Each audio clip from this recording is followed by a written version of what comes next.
The Pacific waves crashed violently against Monterey Beach that fateful morning when Ethan Carter spotted a lifeless figure tumbling in the surf. "Daddy, someone's drowning!" 6-year-old Mia screamed, her tiny finger pointing at the churning waters. In seconds, Ethan dove into the deadly current, not knowing he was about to save Rebecca Sterling, the billionaire CEO whose empire controlled his future. But it was Mia's terrified words that would change everything. "You scared me. I thought you'd never come back." Welcome to our story. Comment your city below to see how far our tale travels and stay with me until the very end. The morning sun barely pierced through the thick marine layer hanging over Monterey Beach as Ethan Carter zipped up his daughter's pink windbreaker. October mornings on the California coast carried a bite that tourists never expected, and locals knew better than to trust the deceptive sunshine that would burn through by noon.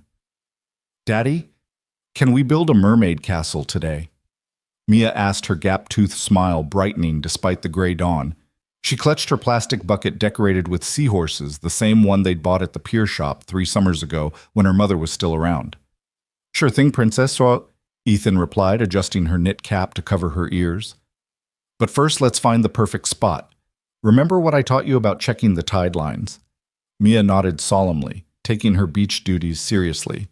At 6 years old, she'd become his little assistant in everything from sorting screws at his construction sites to measuring pancake batter on Sunday mornings. It had been just the two of them for almost 2 years now, ever since Lauren had decided that motherhood and marriage weren't compatible with her dreams of becoming an actress in Los Angeles. They walked hand in hand along the waterline, Ethan's work boots, leaving deep prints in the wet sand while Mia's light steps barely made an impression. The beach was nearly deserted at 7 in the morning, just a few joggers in the distance and an elderly man throwing tennis balls for his golden retriever. "Daddy, look at all the seaweed," Mia exclaimed, pointing at the massive kelp formations the overnight storm had deposited along the shore. "The mermaids must have had a party." Ethan chuckled, about to respond when something caught his eye. Among the dark tangles of kelp about 30 yards out where the waves were breaking, he saw something that made his blood run cold. It wasn't seaweed, it was a person. The body rolled limply with each wave, face-down arms splayed unnaturally. Dark hair fanned out like ink in the water. "Mia, stay here," Ethan commanded, his voice sharp with urgency as he dropped their beach bag. "Don't move, understand?" "Daddy, what?" "Stay here." He was already running, ripping off his jacket as he crashed into the surf. The October Pacific hit him like 1,000 needles, the water probably barely 60 degrees. His jeans immediately became lead weights, but adrenaline propelled him forward. The waves were stronger than they looked from shore. The storm had stirred up powerful currents, and twice Ethan was knocked sideways by breakers that crashed over his head. Salt water burned his eyes and filled his mouth, but he kept swimming, his carpenter's arms pulling him through the churning water with desperate strength. When he reached the body, his worst fears were confirmed. It was a woman unconscious, her designer suit waterlogged and twisted around her slim frame. Her face had a blue tinge that sent panic shooting through Ethan's chest. How long had she been in the water? He grabbed her under the arms, trying to keep her head above water as he turned back toward shore. She was heavier than she looked, the water in her clothes adding dead weight. A wave crashed over them both, and for a terrifying moment, Ethan lost his grip. He dove under, finding her sinking form, and pulled her back up. "Come on! Come on!" He grunted through gritted teeth, fighting against the current that seemed determined to pull them both out to sea. His feet finally found sand. He dragged her through the shallows, his muscles screaming, lungs burning. On the beach, he could hear Mia crying, calling for him, but he couldn't stop to comfort her. Not yet. He laid the woman on her back on the firm sand, immediately checking for a pulse. Nothing. Her lips were purple, her skin cold as winter marble. "Call 911, he shouted to the elderly man with the dog who had rushed over. The man fumbled for his phone while Ethan tilted the woman's head back, pinched her nose, and began CPR. 2 breaths, 30 compressions. 2 breaths, 30 compressions. "Please," he whispered between compressions. "Please don't die. Not in front of my daughter." He could hear Mia sobbing behind him, probably being held back by the growing crowd of morning joggers who had stopped to help. Someone draped his discarded jacket over his wet shoulders, but he shrugged it off. He needed full range of motion. 2 breaths. 30 compressions. His arms ached. His own breathing was ragged. "Daddy!" Mia's voice cut through everything else. "Daddy, help her." Something about his daughter's plea gave him renewed strength. He compressed harder, faster, putting his full weight behind each push. "Come on!" he shouted at the unconscious woman. "You're not dying on this beach. You hear me? You're not doing this." Suddenly she convulsed. Water erupted from her mouth and nose in a violent spray. Ethan quickly turned her on her side as she vomited seawater, her body racked with painful spasms as it fought to expel the ocean from her lungs. She gasped a raw, desperate sound that was the most beautiful thing Ethan had heard in his life. Her eyes flew open, wild and unfocused hands clawing at the sand. "It's okay," Ethan said, supporting her head. "You're safe. You're on the beach. You're safe." Her eyes found his striking green eyes that seemed to look right through him even in their confused state. Her hand shot out and gripped his wrist with surprising strength. Don't go," she whispered hoarsely, her voice barely audible over the waves. "I'm not going anywhere," Ethan assured her, using his free hand to brush wet hair from her face. "The ambulance is coming. You're going to be okay." She tried to sit up, but he gently held her down. "Easy. You nearly drowned. You need to stay still." "The rocks," she mumbled, her eyes drifting closed again. "Slipped on the rocks, watching the sunrise." Ethan looked up the beach and saw the jetty about 100 yards north, its black rocks slick with algae. If she'd fallen there during high tide, the current would have pulled her right into the impact zone where the waves were strongest. Sirens wailed in the distance, growing louder. The crowd parted as two paramedics jogged across the sand with their equipment. Ethan started to move back, but the woman's grip on his wrist tightened. "Please," she whispered, those green eyes finding his again. "Stay." "Sir, we need to examine her," one of the paramedics said gently. "It's okay," Ethan told the woman. "These people are here to help you. I'll be right here." She reluctantly released his wrist and he stepped back to give the paramedics room. That's when Mia broke free from whoever had been holding her and crashed into his legs, wrapping her arms around him so tightly he could barely breathe. "You scared me," she sobbed into his soaked jeans. "You scared me so bad I thought you'd never come back. I thought you'd go away like Mommy." Ethan's heart shattered. He dropped to his knees and pulled Mia into his arms, not caring that he was soaking her clothes. "I'm here, baby. I'm right here. I'm not going anywhere, I promise." "You went in the big waves," she accused through her tears. "The scary waves that you always tell me never to go in." "I know, sweetheart, but someone needed help." "Is the lady okay?" Mia peeked over his shoulder at where the paramedics were working, placing an oxygen mask over the woman's face and wrapping her in thermal blankets. "I think so. We helped her, didn't we?" Mia nodded solemnly. "We're heroes." "You're my hero," Ethan said, kissing her forehead. "You were so brave staying right where I told you." The paramedics had the woman on a stretcher, now preparing to carry her to the ambulance. As they passed, she turned her head searching until she found Ethan. She weakly raised one hand from under the blanket, a small wave, a thank you. Her eyes held his for a long moment before the paramedics loaded her into the ambulance. "Sir." A police officer approached with a notepad. "You're the one who pulled her out." "Yeah," Ethan said, standing up with Mia still clinging to his leg. "You probably saved her life. That water's 58 degrees today. Another few minutes." The officer shook his head. "Can I get your name and contact information? The hospital might need to follow up." Ethan gave his information, his mind still reeling from the adrenaline crash. The officer took down his account of what happened, thanked him again, and left. The beach was returning to normal. The elderly man with the golden retriever approached, holding Ethan's jacket in their beach bag. "That was incredible, son," he said, his voice gruff with emotion. "Not many people would have gone in after her. These currents are deadly. Anyone would have—" "No," the man interrupted. "They wouldn't. I've lived here 40 years, seen too many people stand on the beach and watch. You're a hero, whether you want to admit it or not." The man walked away before Ethan could respond. He looked down at Mia, who was staring up at him with a mixture of awe and residual fear. "Daddy." "Yeah, princess."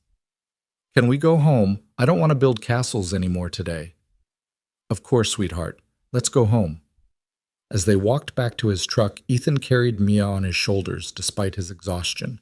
She played with his wet hair, styling it into ridiculous spikes that made them both laugh. But he couldn't shake the image of those green eyes, the desperation in that whispered plea, "Don't go." He had no idea that the woman he'd just pulled from the Pacific Ocean was Rebecca Sterling, CEO of Sterling Developments, one of the largest commercial real estate firms on the West Coast. He had no idea that her company had just approved the bid from his small construction firm for the biggest contract they'd ever won. He had no idea how completely their lives had just become intertwined. All he knew was that his daughter was safe on his shoulders. They were both going home, and somewhere in an ambulance racing toward Monterey General Hospital, a stranger was breathing because he'd decided to take his daughter to the beach on a gray October morning. "Daddy," Mia asked as he buckled her into her car seat. "Yeah, baby." "Do you think the mermaid lady will be okay?" Ethan smiled at his daughter's imagination. "The mermaid lady. She came from the ocean. Maybe she's a mermaid who lost her tail." "Maybe she is," Ethan agreed, kissing Mia's forehead. "And thanks to you spotting her, she's going to be just fine." As they drove away from Monterey Beach, Ethan caught a glimpse of the ocean in his rear-view mirror. The sun had finally burned through the marine layer, turning the violent gray waves into sparkling blue gems. Beautiful and deadly, like everything in life worth saving. 3 days passed before Ethan's phone rang with an unknown number. He almost didn't answer too many robocalls lately, but something made him pick up. "Mr. Carter? This is Rebecca Sterling. You saved my life at Monterey Beach." The voice was different from the desperate whisper he remembered. This voice was strong, cultured, with an underlying warmth that made him grip the phone tighter. "Miss Sterling, I'm glad you're okay. Thanks to you. Mr. Carter, I need to thank you properly. Could we meet for coffee?" Ethan looked across his living room where Mia was coloring at the coffee table, her tongue stuck out in concentration. "That's not necessary, really. Anyone would have—" "Please." There was that word again, carrying the same weight as when she'd gripped his wrist on the beach. "I remember everything, including the little girl crying for her daddy. I need to thank you both." And that's how it started. Not with grand gestures or dramatic declarations, but with a simple phone call and a request for coffee. Ethan had no way of knowing that agreeing to that meeting would change everything: his life, his daughter's future, and the fate of two empires built on entirely different foundations. The construction site was buzzing with activity when Ethan arrived the next morning. His crew was already hard at work on the Riverside Community Center project, their biggest contract to date. $5 million to build a state-of-the-art facility that would serve underprivileged kids in East Monterey. It was the kind of project Ethan had dreamed about when he started Carter Construction 5 years ago, right after Lauren had announced she was pregnant. "Boss, you see the news?" His foreman Miguel jogged over with his phone extended. "That woman you saved, she's all over the business section." Ethan took the phone and nearly dropped it. The headline read, "Sterling Development CEO survives near drowning at Monterey Beach." Below was a professional headshot of the woman he'd pulled from the waves, though she looked nothing like the pale, lifeless figure he'd dragged onto the sand. In the photo, Rebecca Sterling was polished perfection. Sharp blazer, confident smile, eyes that commanded attention. "Holy shit," Ethan breathed. "She's Rebecca Sterling. You saved the Rebecca Sterling." Miguel's eyes were wide. "Dude, her company owns half of downtown. They're the ones who approved our bid for this place." Ethan handed back the phone, his mind racing. The woman who'd gripped his wrist with desperate strength, who'd looked at him like he was her lifeline, was one of the most powerful real estate developers in California, and she wanted to have coffee with him. "You gonna meet her?" Miguel asked. "She wants to thank me." "And Mia?" Miguel whistled low. "Man, when you save someone's life, you don't mess around. You should ask her for a raise on the contract." "Miguel, I'm kidding. Mostly. But seriously, boss, this is huge. Sterling Developments could make or break companies like ours. Having Rebecca Sterling owe you her life, that's better than winning the lottery." Ethan didn't care about any of that. All he could think about was the way she'd said "please" on the phone, the same vulnerability he'd heard on the beach beneath the CEO polish. That afternoon, he picked up Mia from school and explained they were going to meet someone special. The mermaid lady, Mia asked excitedly from her booster seat. She's not really a mermaid sweetheart. Maybe she is and she just can't tell us, like in the movies where they have to keep it secret. Ethan smiled at his daughter's imagination. Maybe you're right, but we have to pretend we don't know, okay? It would be rude to blow her cover. I'm good at keeping secrets, Mia said seriously. They met at a small cafe overlooking the harbor, one of those local places tourists never found. Ethan had suggested it, thinking it would be less formal than wherever a CEO usually had coffee. He spotted her immediately. She was sitting at a corner table, staring out at the ocean with an expression he couldn't read. She'd dressed down, or what probably counted as dressing down, for her designer jeans, a cashmere sweater, and sunglasses pushed up on her head. When she saw them approaching, she stood quickly, almost knocking over her coffee cup. "Mr. Carter." Her voice was warm but nervous. Then her eyes dropped to Mia, and her entire face softened. "And you must be the brave little girl I've heard about." Mia, suddenly shy, pressed against Ethan's leg. "I'm Mia. It's wonderful to meet you, Mia. I'm Rebecca." She crouched down to Mia's level, a move that surprised Ethan. "Your daddy told me you were the one who spotted me in the water. You're my hero." "Daddy's the hero," Mia corrected. "He went in the scary waves." "You're both heroes," Rebecca said. She reached into her purse and pulled out a small wrapped box. "I have something for you if it's okay with your dad."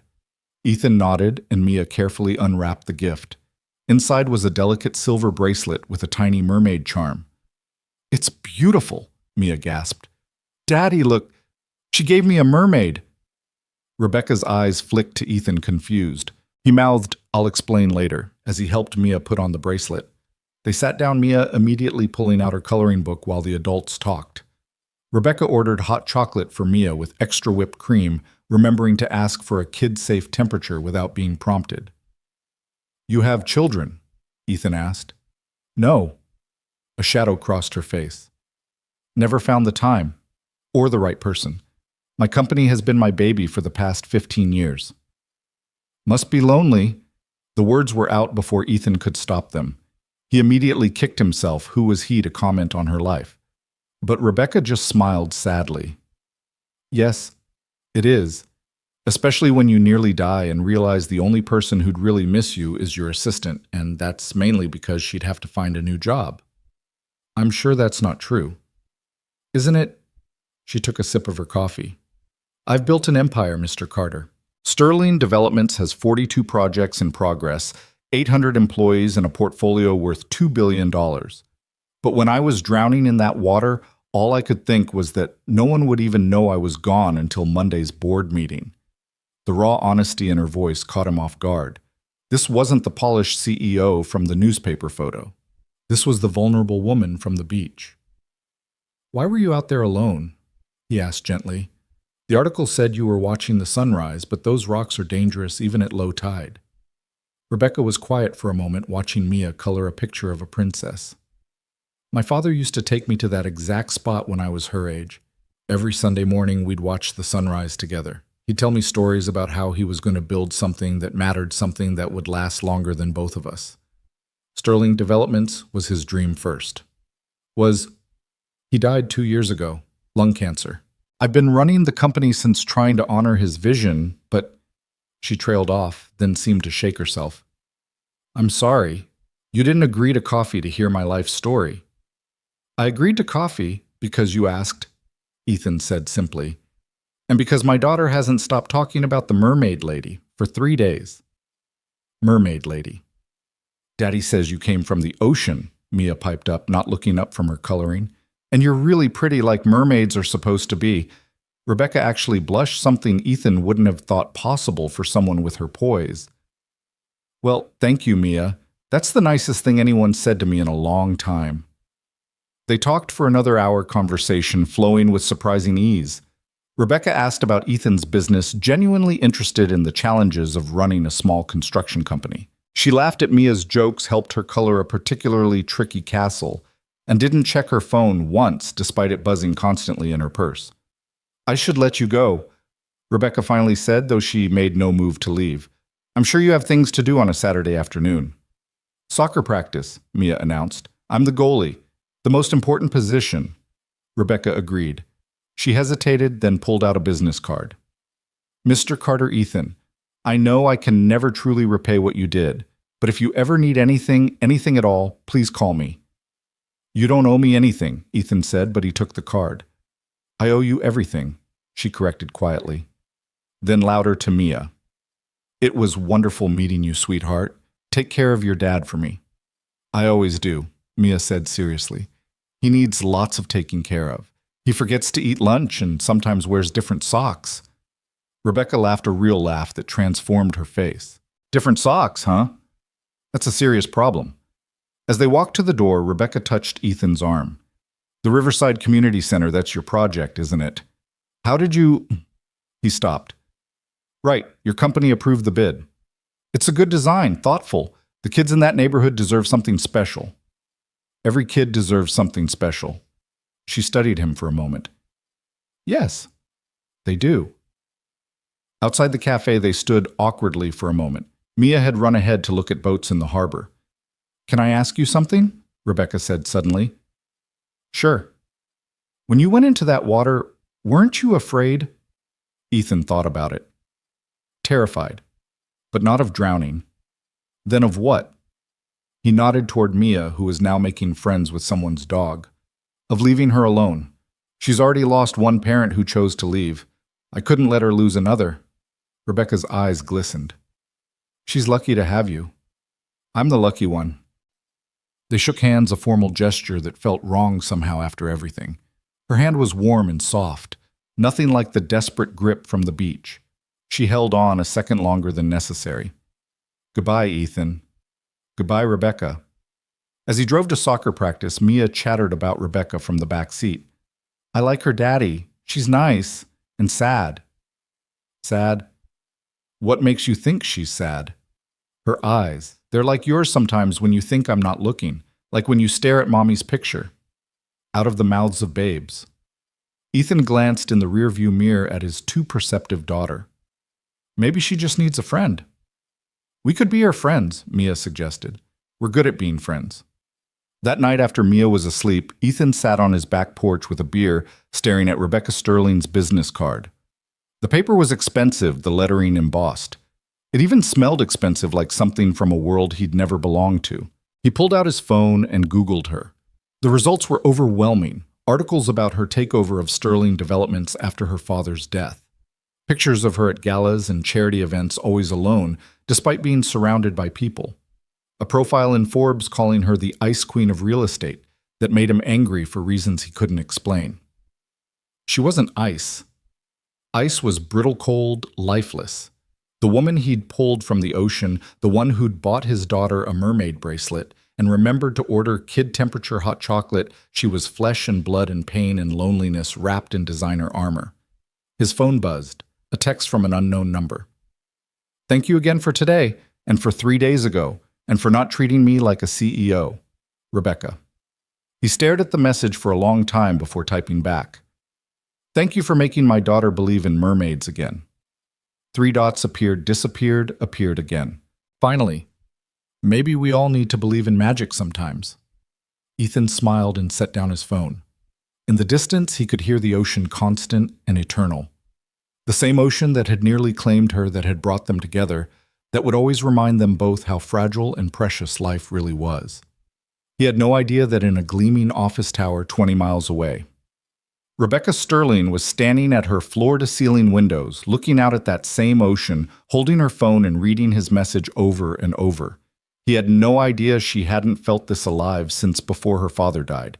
He had no idea that she'd already pulled his company's files studying his work, his proposal for the community center, the careful attention to detail that spoke of a man who built things to last.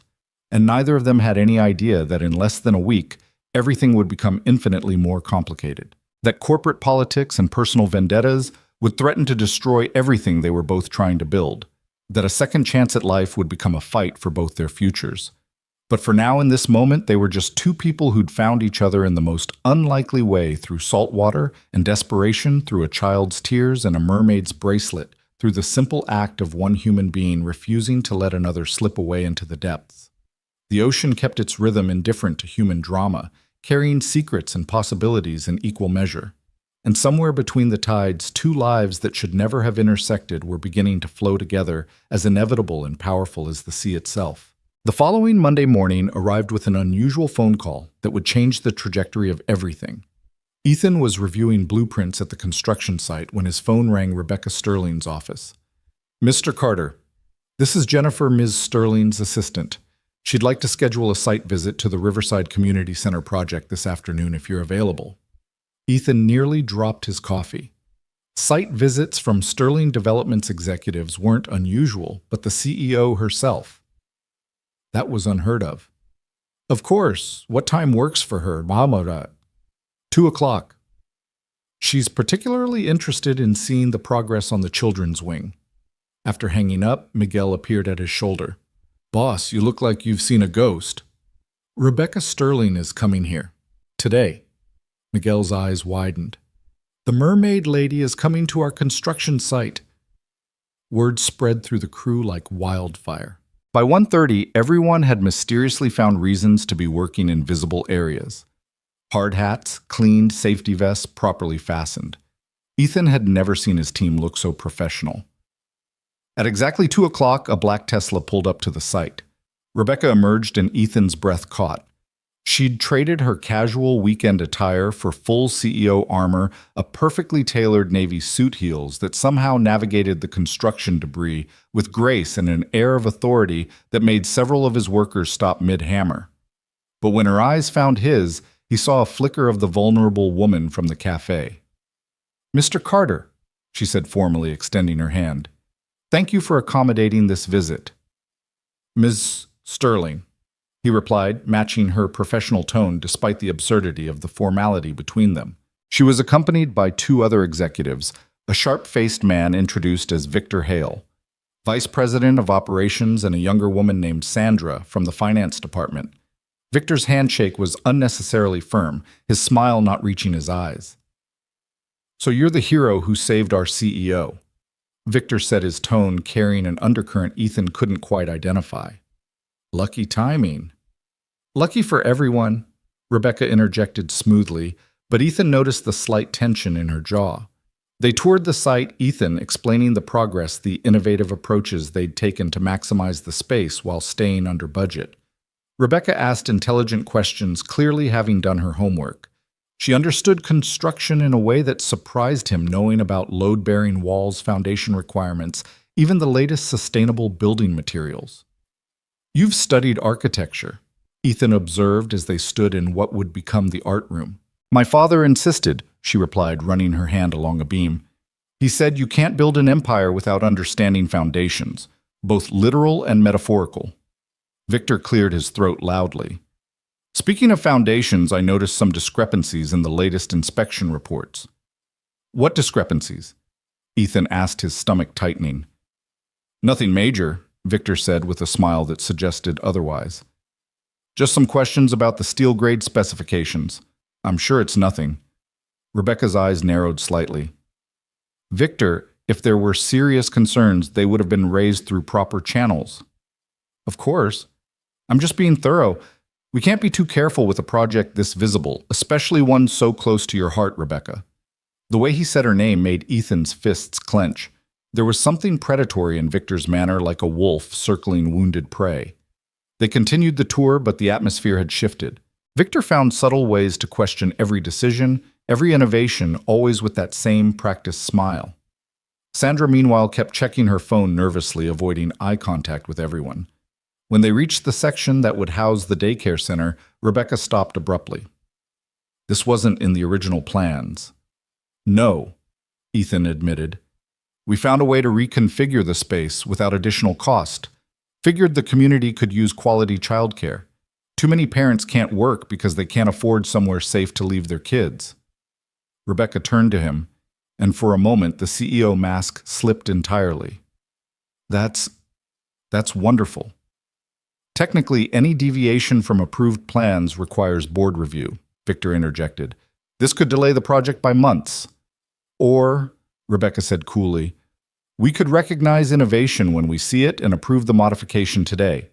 Sandra, make a note for the board minutes. The modification is approved. Victor's jaw tightened. Rebecca, you can't just... I believe I can, Victor. Or have you forgotten who signs your paychecks? The tension was thick enough to cut. Sandra fumbled with her tablet, clearly uncomfortable with the confrontation. Ethan's crew had stopped pretending to work, everyone watching the corporate drama unfold. Perhaps we should continue this discussion back at the office, Victor suggested, his voice dangerously quiet. Perhaps we should. Rebecca turned back to Ethan. Mr. Carter, thank you for the tour. Your work here is exceptional. She started to leave, then paused. Actually, Victor, Sandra, you two go ahead. I need to discuss some technical specifications with Mr. Carter. Victor's face darkened. I should stay for any technical discussions. That won't be necessary. I'm perfectly capable of handling this myself.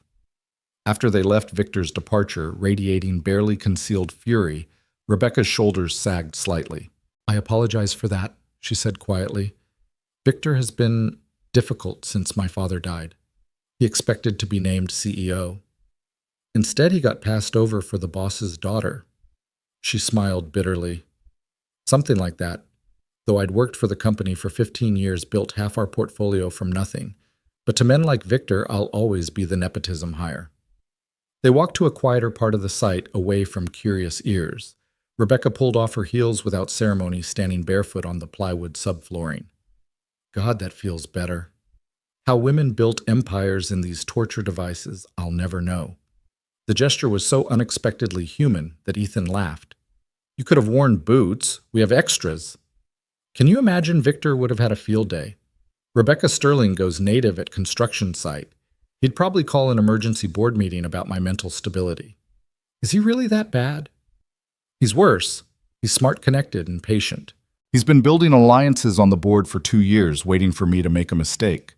She paused, looking out through the framed window opening. Nearly drowning probably counts as a mistake in his book. That wasn't a mistake. That was an accident. To Victor, there's no difference. Weakness is weakness. She turned to him suddenly. Can I ask you something completely inappropriate? After standing barefoot on my construction site, I think we've passed inappropriate. Would you have dinner with me, not as CEO and contractor, just Rebecca and Ethan? The question hung in the air between them. Ethan knew he should say no. There were 100 reasons to keep this professional, but looking at her brilliant, powerful, and utterly alone, he couldn't. Mia has piano practice until 7. After that, her smile transformed her face. After that, they met at a small Italian restaurant in Carmel, the kind of place with checkered tablecloths and candles stuck in wine bottles. Rebecca had changed into jeans and a soft sweater, her CEO armor left behind. I haven't been here in years, she said, looking around with wonder. My father used to bring me here for my birthday when I was young, before the company became everything. When did it become everything? When my mother left. The words came out matter-of-factly, but Ethan heard the old pain beneath. I was 12. She said she couldn't compete with his ambition anymore, so I decided to share it instead. Became his perfect protege. If I couldn't keep her, at least I could keep him. Did it work? For a while. We built something incredible together, but somewhere along the way, I forgot to build a life. She took a sip of wine. What about you, Mia's mother? Lauren, we met in college, got married young, had Mia. Then she decided motherhood was incompatible with her dreams of becoming an actress. She left 2 years ago, shows up occasionally, makes promises to Mia she doesn't keep, then disappears again.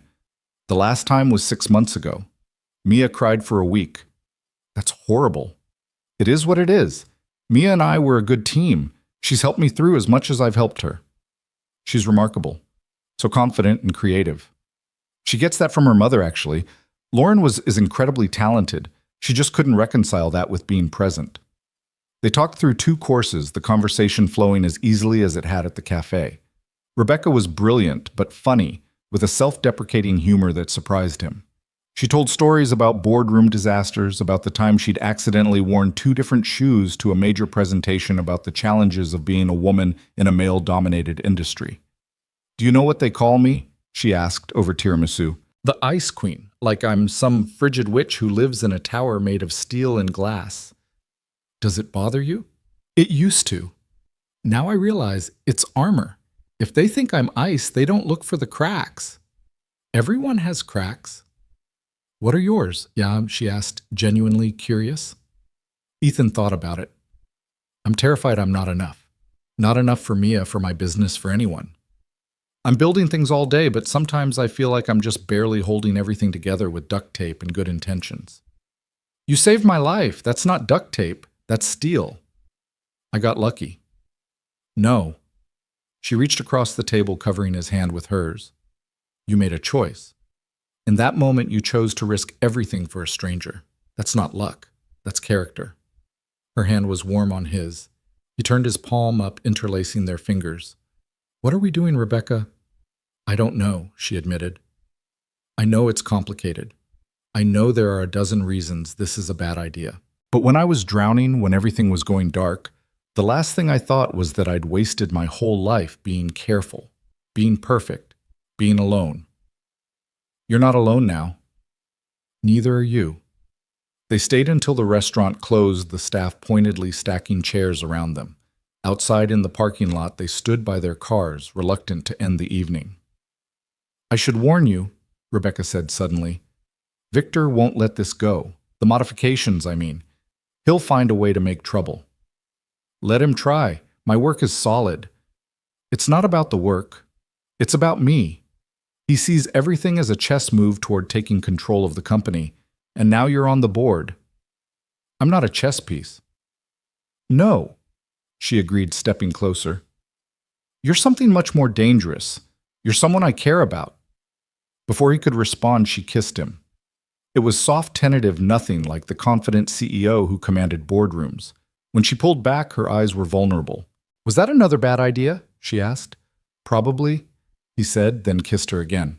But I'm starting to like bad ideas. Over the next few weeks, they fell into a pattern. Official site visits where they maintained professional distance, followed by quiet dinners where they didn't. Mia joined them sometimes. Rebecca teaching her to use chopsticks at a Japanese restaurant, helping her with homework at Ethan's kitchen table, reading her bedtime stories when she stayed late. She's never had this, Mia confided one night when Rebecca was in the bathroom. A mom who stays. Rebecca's not, Ethan started, but Mia interrupted. I know she's not my mom, but she stays. She shows up. She remembers things. That's what moms are supposed to do, right? Ethan's heart broke a little. Yeah, baby, that's what they're supposed to do. The trouble started 3 weeks after that first dinner. Ethan arrived at the site Monday morning to find it crawling with inspectors. Not the usual city inspectors he knew by name, but a special team from the state. What's going on? He asked the lead inspector, a stern woman with a clipboard. Anonymous complaint about substandard materials. We'll need to halt work until we complete a full review. That could take weeks. Then I suggest you have all your documentation ready. Ethan spent the day pulling records proving every beam, every bolt, every bag of concrete met or exceeded specifications. His phone buzzed constantly, Rebecca calling, but he couldn't answer, not until he understood what was happening. That evening, she showed up at his house unannounced, still in her work clothes, but looking haggard. It's Victor, she said without preamble. The inspection, the anonymous complaint, it's all him. You're sure? He practically bragged about it in the board meeting today, said we needed to be more careful about oversight, especially on projects I'm emotionally invested in. He knows about us. He suspects. That's enough. She sank onto his couch, head in her hands. I'm so sorry, Ethan. I should have seen this coming. Hey. He sat beside her, pulling her against him. This isn't your fault. Isn't it? I knew what Victor was capable of. I should have kept things professional between us. Do you regret it? She looked up at him. No, never. These past few weeks, I've felt more alive than I have in years, but I won't let him destroy your business because of me. My business will be fine. My work speaks for itself. You don't understand. Victor has connections everywhere. Inspectors, suppliers, even some of your subcontractors. He can make your life hell. Then we fight back. With what? He's careful. Nothing traceable to him directly. Mia appeared in the doorway, rubbing sleepy eyes. Daddy? Rebecca, why are you upset? Rebecca immediately shifted, putting on a smile. We're not upset, sweetheart. Just talking about grown-up work stuff. Mia patted over and climbed into Rebecca's lap without hesitation. When I'm upset, Daddy says to name 5 things I can see 4, I can hear 3, I can touch 2, I can smell, and 1 I can taste. It helps. Rebecca hugged her tightly. That's very wise. Your daddy's pretty smart. He is, Mia agreed. But you're smart too. Together you're super smart. That's better than one smart right out of the mouths of babes again. Rebecca looked at Ethan over Mia's head, something shifting in her expression. You're absolutely right, Mia. Together is better. After Mia went back to bed, they strategized. Rebecca would handle the corporate side, documenting Victor's interference. Ethan would focus on getting the inspections cleared, proving his work was beyond reproach. There's something else, Rebecca said as she prepared to leave. The company gala is next week. If I show up alone again, it reinforces Victor's narrative that I'm isolated weak. But if I show up with you, it declares war. Yes, I won't ask you to. What time should I pick you up? She stared at him. Ethan, this will change everything. Once we're public, there's no going back. Rebecca, I jumped into freezing water for you before I even knew your name. You think I'm scared of some corporate sharks in tuxedos? She kissed him then, fierce and grateful. How did I get so lucky? Maybe you used up all your bad luck in the ocean. The week of the gala was torture. The state inspections dragged on each day, bringing new concerns that required documentation. 2 of Ethan's subcontractors suddenly had scheduling conflicts.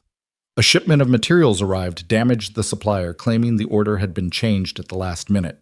Miguel worked 18-hour days beside him, refusing to give up. We've built this company from nothing, boss. Some suit isn't going to tear it down. The night before the gala, Ethan was still at the site at midnight, going over paperwork by floodlight, when Rebecca appeared with Chinese takeout and coffee. You need to sleep, she said, unpacking containers. You can't fight if you're exhausted. Can't sleep, too much to do. Ethan. She took his face in her hands. Look at me. The inspection is almost done. Your documentation is perfect. Tomorrow night we show everyone that neither of us is alone anymore. Victor wants a war. We give him one. What if we lose? Then we lose together. But I don't think we will. You know why. Why? Because you build things to last. Your buildings, your business, your relationship with Mia. Everything you touch has foundations that go deep. Victor builds on sand, lies, manipulation, fear. That's not sustainable. They ate cold Chinese food in the construction trailer, planning their strategy for the gala. Rebecca would introduce him to key board members, the ones still undecided about Victor's power grab. They'd present a united front, professional but clearly together. I need to warn you, Rebecca said. The gossip will be vicious. They'll say you're using me, that I'm having some kind of breakdown, that this is all about the contract. Let them talk. People who know me know better. And people who don't will learn. The night of the gala. Ethan stood in front of his mirror, adjusting the bow tie for the 10th time. He'd rented a tuxedo, buying seemed presumptuous and felt like a kid playing dress-up. You look handsome, Daddy, Mia said from the doorway. Mrs. Chen from next door had come to babysit, but Mia wanted to see him off. You think Rebecca will like it? Rebecca likes you in your dirty work clothes. She'll love you in fancy clothes. Love. The word hung in the air. They hadn't said it yet, hadn't even come close, but Mia threw it around so easily. Be good for Mrs. Chen. Always am, Daddy. Yeah? Don't let the mean man hurt Rebecca, okay? She pretends to be tough, but she's not. Not really. How did his 6-year-old see so much I won't baby? I promise. The gala was at the Fairmont in San Francisco, the ballroom dripping with crystal and old money. Ethan valeted his truck, earning a skeptical look from the attendant, and walked through the lobby, feeling like everyone could tell he didn't belong. Then he saw her. Rebecca stood at the top of the ballroom stairs, and for a moment Ethan forgot how to breathe.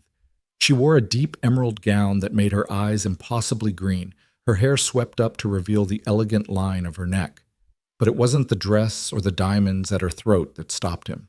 It was the way her face lit up when she saw him, like he was the only person in a room full of hundreds. She descended the stairs and took his arm. "You clean up nice, Mr. Carter." "You look—" He couldn't find words adequate enough. "I know," she said with a small smile. "That's the point. Armor, remember?" They entered the ballroom together, and the effect was immediate. Conversation stopped mid-sentence, heads turned. Someone actually dropped a champagne flute. "Steady," Rebecca murmured. "Here comes the first wave." A group of board members approached, led by an elderly man with sharp eyes. Rebecca stunning as always, and this must be the famous Mr. Carter. "Ethan Carter." "This is William Chen, our board chair." Ethan shook hands, noting the firm grip and evaluating gaze. "So you're the hero who pulled our CEO from the Pacific. We owe you a debt." "Just did what anyone would do, sir." "No," William said thoughtfully. "I don't think you did. Rebecca might—" "I steal Mr. Carter for a moment. I'd like to hear about the community center project." Rebecca squeezed Ethan's arm before letting go. As William led him away, Ethan heard him say quietly, "Victor's been making noise about your modifications. I'd like to hear your side." For the next hour, Ethan found himself in the surprising position of defending not just his work, but his vision. William Chen, it turned out, had grown up in East Monterey. He understood what the community center could mean. "Victor says you deviated from approved plans," William noted. "I improved them, at no additional cost." "And Rebecca approved these improvements?" "She recognized their value, yes. I'm sure she did." William's tone was unreadable. "Tell me, Mr. Carter, what do you think of Victor Hale?" Dangerous question. Ethan chose honesty. "I think he's more interested in power than purpose." William smiled slightly. "Diplomatically said, and Rebecca, she's brilliant, dedicated. She sees buildings not just as investments, but as legacies." "You sound like her father." "I'll take that as a compliment." "You should." Richard Sterling was a visionary, but he was also ruthless when necessary. Is Rebecca— Ethan thought about it. "She's strong, but not ruthless. She builds up, not tear down." "And you— What do you build, Mr. Carter?" "Futures. For my daughter, for communities that need hope, for—" He stopped. "For Rebecca. If she'll let me." William clapped him on the shoulder. "Good answer. Now let's go rescue her from the sharks. She's been cornered by Victor and his cronies." They found Rebecca surrounded by a small group, Victor holding court. His voice carried over the music. "Emotional decision-making that puts the company at risk. First, the near-drowning incident, now this questionable relationship with a contractor. The board has to wonder about her judgment." "My judgment," Rebecca said coolly, "has generated 30% growth year over year. What has yours generated, Victor?" "Besides hot air." A few people laughed nervously. Victor's face darkened. "Your father would be disappointed." The room went silent. It was a low blow, perfectly calculated. Rebecca's composure cracked slightly, pain flashing across her face. That's when Ethan stepped forward. "Actually, I think he'd be proud. She's taking his vision and making it better.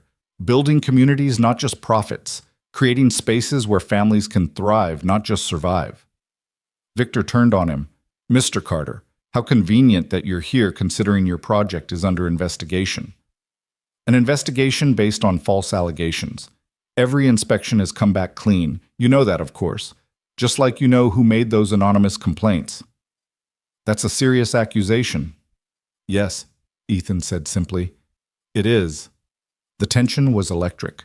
Then William Chen spoke.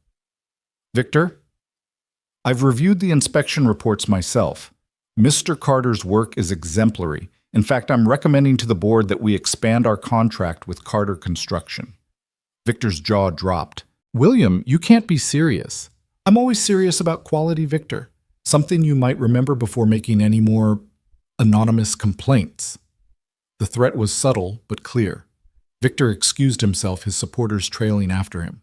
Rebecca touched Ethan's arm. "Thank you." Partners remember. She smiled the first real smile since they'd arrived. Dance with me? They moved onto the dance floor, Rebecca flowing into his arms like she belonged there. Other couples gave them space, creating a small bubble of privacy in the crowded room. You were magnificent, she said softly. William Chen doesn't impress easily. He cares about legacy. So do I. What kind of legacy? The kind where a little girl grows up knowing her father stood for something, where communities have centers that bring them together, where he pulled her closer, where someone brilliant and brave doesn't have to face the sharks alone. She looked up at him, eyes shining. Yeah, Ethan, Rebecca. There you are. They broke apart as a woman approached, tall and elegant with calculating eyes. She looked familiar, though Ethan couldn't place her. Lawrence hit, Rebecca said, her voice carefully neutral. I didn't know you were in town. Lauren. The name hit Ethan like ice water. His ex-wife stood there in a designer gown looking like she'd never left the high society she'd always craved. I wouldn't miss the social event of the season, Lauren said, her eyes fixed on Ethan. Hello, darling. You look well. Lauren, his voice was flat. What are you doing here? Victor Hale invited me. He thought I might be interested in hearing about your new situation. Her gaze shifted to Rebecca. So you're the woman who's turned my ex-husband into a knight in shining armor. And you're the woman who walked away from him and Mia, Rebecca replied calmly. Lauren's smile was sharp. Is that what he told you? There are always two sides to every story. Not to this one, Ethan said firmly. You made your choice, Lauren. You don't get to rewrite history now. Don't I? Victor seems very interested in my perspective, especially regarding your fitness as a father, all these late nights with a new girlfriend, leaving Mia with babysitters. The threat was clear. Ethan felt rage building, but Rebecca's hand on his arm stopped him. Mrs. Carter, or is it Ms.? Now, I'm Rebecca Sterling.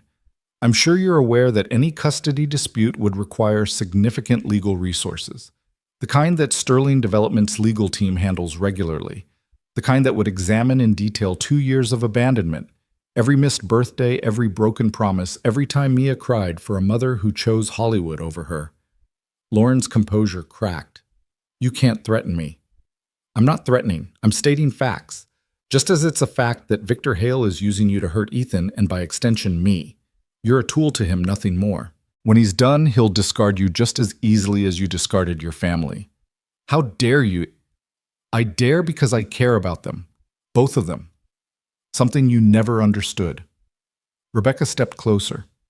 So here's what's going to happen. You're going to walk away. From this gala, from Victor's schemes, from any thought of disrupting Mia's life. In return, I won't use every resource at my disposal to ensure you never get within 100 yards of that little girl again. Lauren looked between them, perhaps seeing for the first time that Ethan wasn't alone anymore. This isn't over. Yes, Ethan said quietly. It is. It was over the day you walked out. Go back to LA, Lauren. There's nothing for you here. She left her exit less dramatic than she probably hoped. Rebecca sagged slightly against him. I'm sorry, she whispered. I shouldn't have. You were perfect. Absolutely perfect. She's Mia's mother. I had no right. You had every right. You've been more of a mother to Mia in 2 months than Lauren was in 4 years. They were drawing stairs again, the confrontation having attracted attention. Rebecca straightened armor, sliding back into place. We should circulate, show them we're unbothered. But as they moved through the crowd, Ethan felt the shift. The whispers were different now, less scandalized, more respectful. Rebecca had publicly claimed him and Mia as hers to protect. In this world of careful alliances and calculated relationships, such genuine emotion was rare. Near midnight, they escaped to a balcony overlooking the city. The lights of San Francisco spread below them like earthbound stars. I used to come out here during these things, Rebecca said, leaning against the railing. Stand here alone and wonder what it would be like to have someone to escape with. And now? Now I know. She turned to him. Ethan, what are we doing? Really? Building something. What kind of something? He thought about it, choosing his words carefully. The kind built on solid foundations, the kind that lasts, the kind that can weather storms and attempted demolitions and corporate takeovers. You make it sound like a construction project. Maybe it is. The best kind where two separate structures become one stronger building. She moved into his arms. I love that you see the world in terms of building. Most people in my world only know how to tear down. Then they're in the wrong world. Maybe I am too. No. He tilted her chin up. You're exactly where you need to be, changing it from the inside, making it better. With you. If you'll have me and my precocious daughter, and my small company, and my complete inability to play corporate games. That's what I love about you, she said. Then froze. The word hung between them, loaded with meaning. Rebecca. I know it's too soon. I know we've only known each other 2 months. But when you know, you know. And I knew the moment you pulled me from that water that my life was never going to be the same. She took a shaky breath. I love you, Ethan Carter. I love your strength and your integrity and the way you read Mia 3 stories when she asks for one. I love that you see me not the CEO or the sterling name or the money, just Rebecca. And I love. He kissed her, pouring everything he couldn't say yet into the contact. When they broke apart, both were breathless. I'm falling in love with you too, he admitted. Have been since you bought Mia that mermaid bracelet. But Rebecca, your world could be our world, if you're willing to fight for it. Before he could answer, William Chen appeared in the doorway. I'm sorry to interrupt, but there's something you both need to know. Victor just called an emergency board meeting for Monday morning. He's making his move. Rebecca's face hardened. Let him come. He has something, William warned. He was too confident. Be ready. After William left, they stood in silence, the weight of coming battle settling over them. I should go, Ethan finally said. Mia will be waiting up, pretending to be asleep. She does that every time I go out. I can tell because her stuffed animals are never in the same position. Rebecca smiled softly. She's checking on you, making sure you came home. Always. They left together, retrieving their vehicles in a parade of luxury cars that made Ethan's truck stand out like a statement. Rebecca didn't seem to care, kissing him goodbye in full view of lingering guests. Whatever happens Monday, she said, we face it together. Together, he agreed. The weekend before the emergency board meeting passed in a blur of preparation and dread. Rebecca spent Saturday at Ethan's kitchen table, surrounded by financial documents and legal briefs, while Mia practiced piano in the living room. The domestic normalcy of it all. Rebecca in reading glasses she'd never wear at the office, Ethan, making grilled cheese sandwiches, Mia occasionally wandering over to show them a drawing, stood in stark contrast to the corporate war they were preparing to fight. He'll attack the relationship, Rebecca said, highlighting another section of the company bylaws. Claim it's a conflict of interest, that I'm giving preferential treatment to your company. Are you? Ethan asked, setting a sandwich in front of her.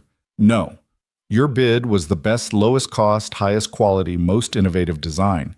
I actually recused myself from the final vote to avoid any appearance of impropriety, which Victor will conveniently forget to mention. Of course. She pulled off her glasses, rubbing her eyes. There's something else. Victor's been gathering proxy votes. If he has enough board members on his side, he can call for a vote of no confidence. Can he win? 6 months ago, no. Now, with the drowning, our relationship, Lauren's sudden reappearance. She shrugged. He's painted a picture of instability. Some board members are nervous. Mia appeared at Rebecca's elbow. You look sad. Just tired, sweetheart. When I'm tired, Daddy says I should rest. You can use my bed if you want. I have good stuffed animals for napping. Rebecca pulled Mia into a hug. Thank you. That's very generous. We share in this family, Mia said matter-of-factly, then skipped back to her piano. Family. The word made Rebecca's eyes glisten. Ethan reached over and took her hand. She's right, you know. We share. The good and the bad. This could get very bad, Ethan. If Victor wins, he'll not only fire me, he'll destroy your company out of spite. Everything you've built will survive. I've built from nothing before. I can do it again if I have to. He squeezed her hand. But you losing your father's company would break my heart, she admitted. But not as much as losing this. She gestured to the kitchen, to Mia's piano music, to their joined hands. I've had success. I've had power. I've never had this. That night after Mia was asleep, they sat on the porch watching the stars. Rebecca had changed into one of Ethan's t-shirts and sweats, her CEO armor completely abandoned. Tell me about when you started your company, she said, curled against his side. Not much to tell. Lauren was pregnant with Mia. We needed money. I'd been working construction since high school, figured I could do it better myself. Started with one truck and a lot of determination. And now, 15 full-time employees, dozens of subcontractors, more work than we can handle. Until Victor started his interference. I'm sorry. And stop apologizing. None of this is your fault. Isn't it? If I hadn't gone to those rocks, if you hadn't saved me, then you'd be dead, Ethan said bluntly. And I'd be living half a life not knowing what I was missing. I'll take complicated and alive over simple and empty any day. Sunday morning brought unexpected visitors. William Chen arrived at Ethan's door with 2 other board members. Margaret Liu, a stern woman in her 70s, and James Morrison, a younger man who looked uncomfortable. May we come in? William asked. Ethan let them in, noting how they examined his modest home with curious eyes. Rebecca emerged from the kitchen, clearly surprised. William, what are you doing here? Due diligence, Margaret Liu said crisply. If we're going to battle tomorrow over your relationship with Mr. Carter, we should understand what we're fighting about. Or against, James Morrison added quietly. They sat in Ethan's living room, Mia peeking curiously from the hallway, until Ethan invited her in. She climbed onto Rebecca's lap without hesitation, a gesture not lost on the board members. Mr. Carter, Margaret began, tell us about your company. For the next hour, they grilled him about his business, his practices, his relationship with Rebecca. Ethan answered honestly, showing them photos of completed projects on his phone, including several they hadn't known his company had built. You did the pediatric wing at Community General, William asked, surprised. 3 years ago. Came in under budget and ahead of schedule. That's not in Sterling's portfolio, Margaret noted. It was before my time with Sterling. I've been building in this community for 8 years. Rebecca's company is just one client, albeit an important one. So this relationship isn't about the contract, James asked. Mia, who'd been quietly coloring, looked up. Daddy doesn't care about money. He cares about building things and helping people. And Rebecca makes him smile like he used to before Mommy left. The adults fell silent. Margaret Liu's stern expression softened slightly. And what about you, young lady? She asked Mia. What do you think about Rebecca? She's teaching me to use chopsticks, and she reads voices for all the characters in stories, and she never says she'll come and then doesn't, and she makes really good pancakes, but not as good as Daddy's, but I don't tell her that because it might hurt her feelings. William chuckled. You're very considerate. Daddy says being kind is more important than being right. Your daddy sounds wise. He is. That's why Rebecca loves him, and why he loves her back, even though he hasn't said it yet because he's scared of the feelings. Mia. Ethan's face burned. What? It's true. You told Uncle Miguel that you loved her, but you were scared to say it because what if she realizes she could do better? Rebecca turned to Ethan, her eyes wide. You said that maybe. She can't do better. Mia continued, oblivious to the adult tension. Daddy's the best. He saves people and builds things, and makes the best grilled cheese, and only sometimes forgets to match his socks. Margaret Liu actually smiled. Well, Mr. Carter, you have quite the character witness. After another half hour of conversation, the board members prepared to leave. At the door, William pulled Rebecca aside. He's not what Victor's been suggesting, William said quietly. I know. The child adores you. The feeling's mutual. Richard would have liked him. He valued integrity over everything. I know that too. William nodded. Tomorrow will be difficult. Victor has something he's too confident. Be prepared for anything. After they left, Rebecca collapsed on the couch. That was unexpected. But good, Ethan asked. I think so. Margaret Liu hasn't smiled in a board meeting in 5 years, and she actually laughed at one of Mia's stories. Our secret weapon, Ethan said, ruffling his daughter's hair. Can I come tomorrow? Mia asked. No, sweetheart. It's a grown-up meeting. Grown-ups make everything complicated. Mia sighed, returning to her coloring. That evening, Rebecca's phone rang constantly. Board members, executives, reporters who'd caught wind of tomorrow's meeting. She ignored them all, focusing instead on helping Mia with a puzzle while Ethan cooked dinner. Whatever happens, she said suddenly, this has been worth it. These moments, this feeling of belonging somewhere, it's worth everything else.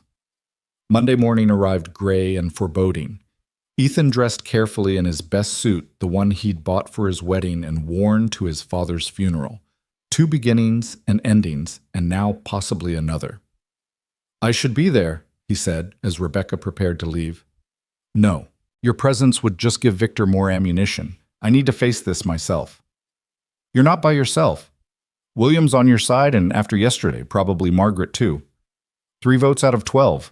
Then convince the others. You're brilliant, Rebecca. Show them why you deserve to lead. She kissed him goodbye, and he tasted her fear beneath the determination. I love you, she whispered against his lips. I love you too. We've already won the important thing. Everything else is just details.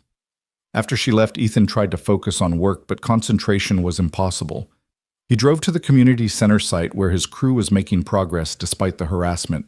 Miguel took one look at him and pulled him aside. Board meeting today. Yeah. She'll win. That woman's a fighter. What if she doesn't? Then we fight harder. We've weathered worse storms, boss. But had they? By noon, with no word from Rebecca, Ethan's nerves were frayed. He was reviewing invoices when his phone rang. Not Rebecca, but William Chen. You need to see this, William said without preamble. Check your email. Ethan opened the attachment and felt his blood turn to ice.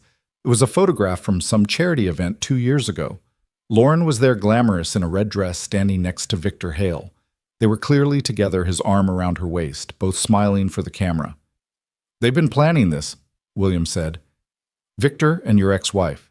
This photo was taken 3 months before Rebecca's father died. He's been planning to take over the company that long. Longer, and apparently he's been cultivating allies, including Lauren. The question is why she would... William paused. Mr. Carter, is there any reason Lauren would want to hurt you specifically? Ethan thought about it. I got primary custody. The court ordered her to pay child support, which she never has. I haven't pursued it because I just wanted her gone. Money, William said grimly. Victor probably offered her money to come back to create chaos. The meeting is recessing for lunch. Rebecca's holding her own, but Victor just played his trump card, which is security footage from the Fairmont. It shows Rebecca and you on the balcony, but the angle, it looks compromising, like you were pushing her against the railing. He's suggesting your relationship is volatile, that you might be dangerous. That's insane. Of course it is, but combined with the inspection complaints, Lauren's sudden reappearance, and Rebecca's recent instability, he's painting a picture. Some board members are wavering. What can I do? Can you get here? With documentation about your company, your record, anything that proves you're who Rebecca says you are. Give me an hour. Ethan called Miguel to bring everything from the office, contracts, commendations, letters from satisfied clients. Then he called Mrs. Chen to pick up Mia from school. His daughter would have to wait. Rebecca needed him now.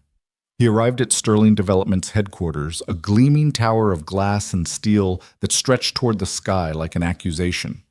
The security guard tried to stop him, but William Chen appeared vouching for him. They're reconvening in 10 minutes, William said, leading him to a conference room where Rebecca was sitting with Margaret Liu and James Morrison. Rebecca, I'm sorry, but I thought Ethan... Rebecca stood surprised and something like relief flooding her face. What are you doing here? Fighting, he said, simply setting down the box of documents. You don't face the sharks alone, remember. Victor will use your presence against us. Let him. I'm tired of him controlling the narrative. Margaret Liu looked through the documents, her expression thoughtful. Mr. Carter, some of these contracts, you've been building for Sterling's competitors. I build for anyone who needs quality work. Sterling isn't my only client, just my favorite one. Because of Rebecca. Because Sterling Developments under Rebecca's leadership cares about more than profit. The community center could make 20% more as luxury condos, but Rebecca chose to serve the community instead.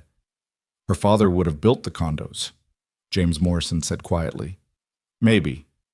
But Rebecca isn't her father. She's better. The door opened and Victor entered with several board members. His smile faltered when he saw Ethan. Mr. Carter, this is a closed session. I invited him, William said smoothly. As CEO, Rebecca has the right to call witnesses in her defense. She's not CEO if the board votes otherwise, Victor snapped. But I am until that vote, Rebecca said, standing, and I'm tired of your games, Victor. The board reconvened 12 members around a massive conference table that probably cost more than Ethan made in a month. He sat behind Rebecca, close enough to provide support, but not interfering. Victor resumed his attack immediately. As I was saying before lunch, Ms. Sterling's judgment has become increasingly erratic. First, the near drowning, which was an accident, Rebecca interrupted.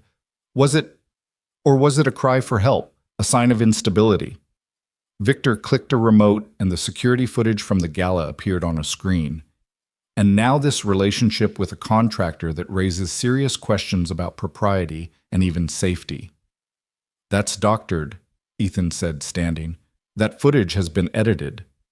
You're out of order, Mr. Carter, Victor said coldly. No, you are. Rebecca stood too.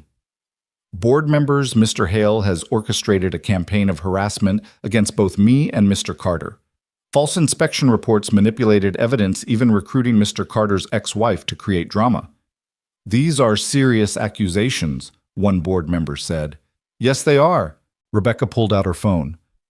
Which is why I recorded my conversation with Lauren Carter 2 days ago. Victor's face went white. What? Rebecca played the recording. Lauren's voice filled the room clear and damning. Victor promised me $50,000 to come back to threaten custody.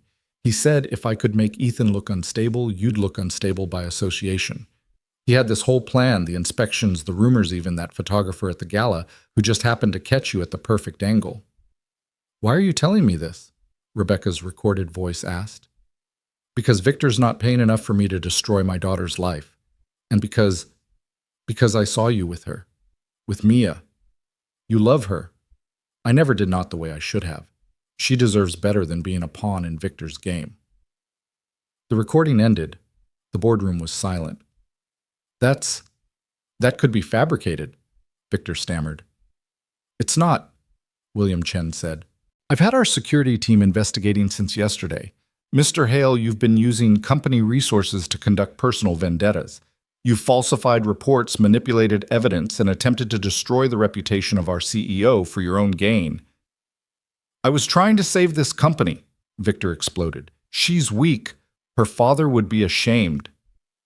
My father, Rebecca said quietly, would be ashamed of you. You were his friend Victor. He trusted you. And this is how you honor his memory, by trying to destroy everything he built. I helped build it. I should be running it. But you're not, Margaret Liu said coldly. And after this display, you never will be.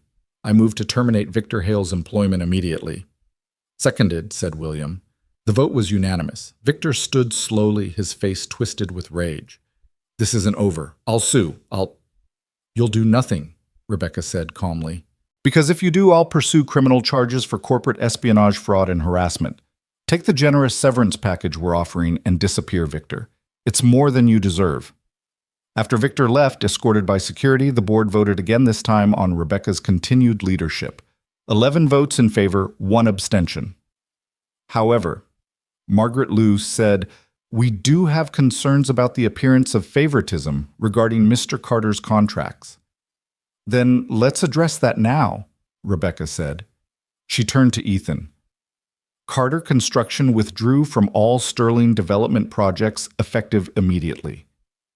Rebecca Noyes, it's the right thing, she said, though her voice carried regret. Your company can stand on its own. You don't need us. But the community center will be completed by Carter Construction under the existing contract. But no new Sterling projects. Agreed. Ethan understood. She was protecting both of them, removing any suggestion of impropriety. Agreed. Well then, William Chen said, standing. I believe we're done here. Rebecca, congratulations on retaining your position. Mr. Carter, it was enlightening to meet you. As the board members filed out, Margaret Liu stopped beside Ethan. You would have fought all of them for her, wouldn't you? Every single one. She smiled a real smile that transformed her stern features. Good. She deserves someone who'll fight for her. God knows she's been fighting alone long enough. After everyone left, Rebecca collapsed into a chair, the adrenaline crash hitting hard. Ethan pulled her into his arms, and she began to cry great gulping sobs of relief and exhaustion. It's over, she gasped. It's finally over. You were amazing. I was terrified. When he showed that footage, I thought, but you didn't give up. You fought back. I learned from the best. She looked up at him. You really came to fight for me. Always, even if it costs me Sterling's contracts. There are other contracts, Ethan, bigger ones. The board members were impressed today. I guarantee you'll be getting calls. I don't care about that. What do you care about? You, Mia, building our life together. Even without the Sterling projects. Rebecca, I loved you when I thought you were just a drowning stranger. The contracts were never what this was about. She kissed him then, right there in the Sterling Development boardroom, with the afternoon sun streaming through the windows and the ghost of corporate warfare still lingering in the air. Let's go home, she said. Your place or mine, ours, she said simply. Wherever that is, as long as we're together. They picked up Mia from Mrs. Chen's, their daughter, launching herself at them with typical enthusiasm. Did you win? She asked Rebecca. We won, Rebecca confirmed, hugging her tightly. Good. Can we have pizza to celebrate? Whatever you want, sweetheart. As they drove toward home, Ethan's home, but increasingly theirs. Mia chattered about her day while Rebecca held Ethan's hand across the console. The war was won, but challenges remained. Lauren was still out there, though her confession to Rebecca suggested she might finally leave them alone. The community center still needed to be completed, and they still had to figure out how to blend their very different worlds. But those were tomorrow's problems. Today they were together, intact and free from Victor's shadow. Daddy, Mia said as they pulled into the driveway. Is Rebecca going to live with us now? Ethan and Rebecca exchanged glances. They hadn't discussed it, hadn't made any concrete plans beyond surviving the day. Would you like that? Rebecca asked carefully. Yes, but you have to promise something.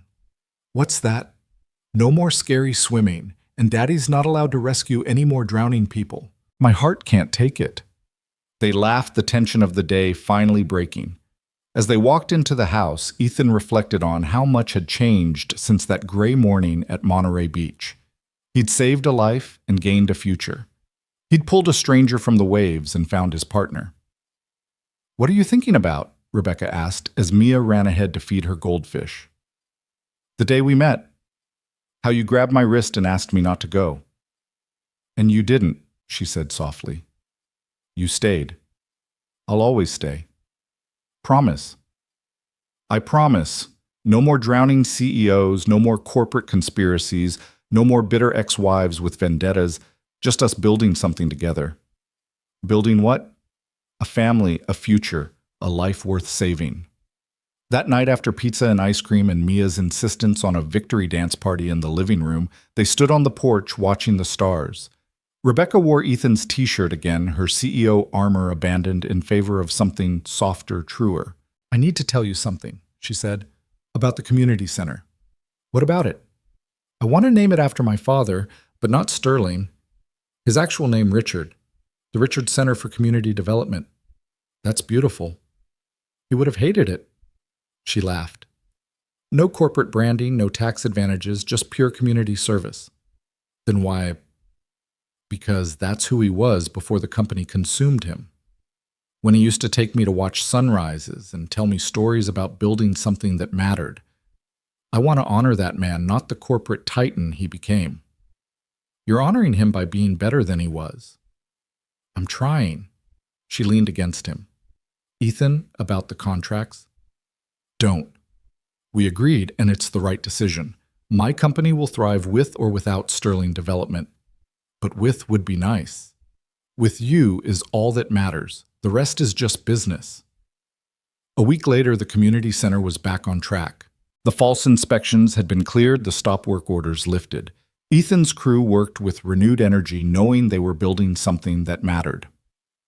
Rebecca visited the site often, not as CEO, but as Ethan's partner, bringing coffee for the crew and helping Mia with her homework in the construction trailer. The workers had adopted her as one of their own, especially after she'd fought for them against Victor.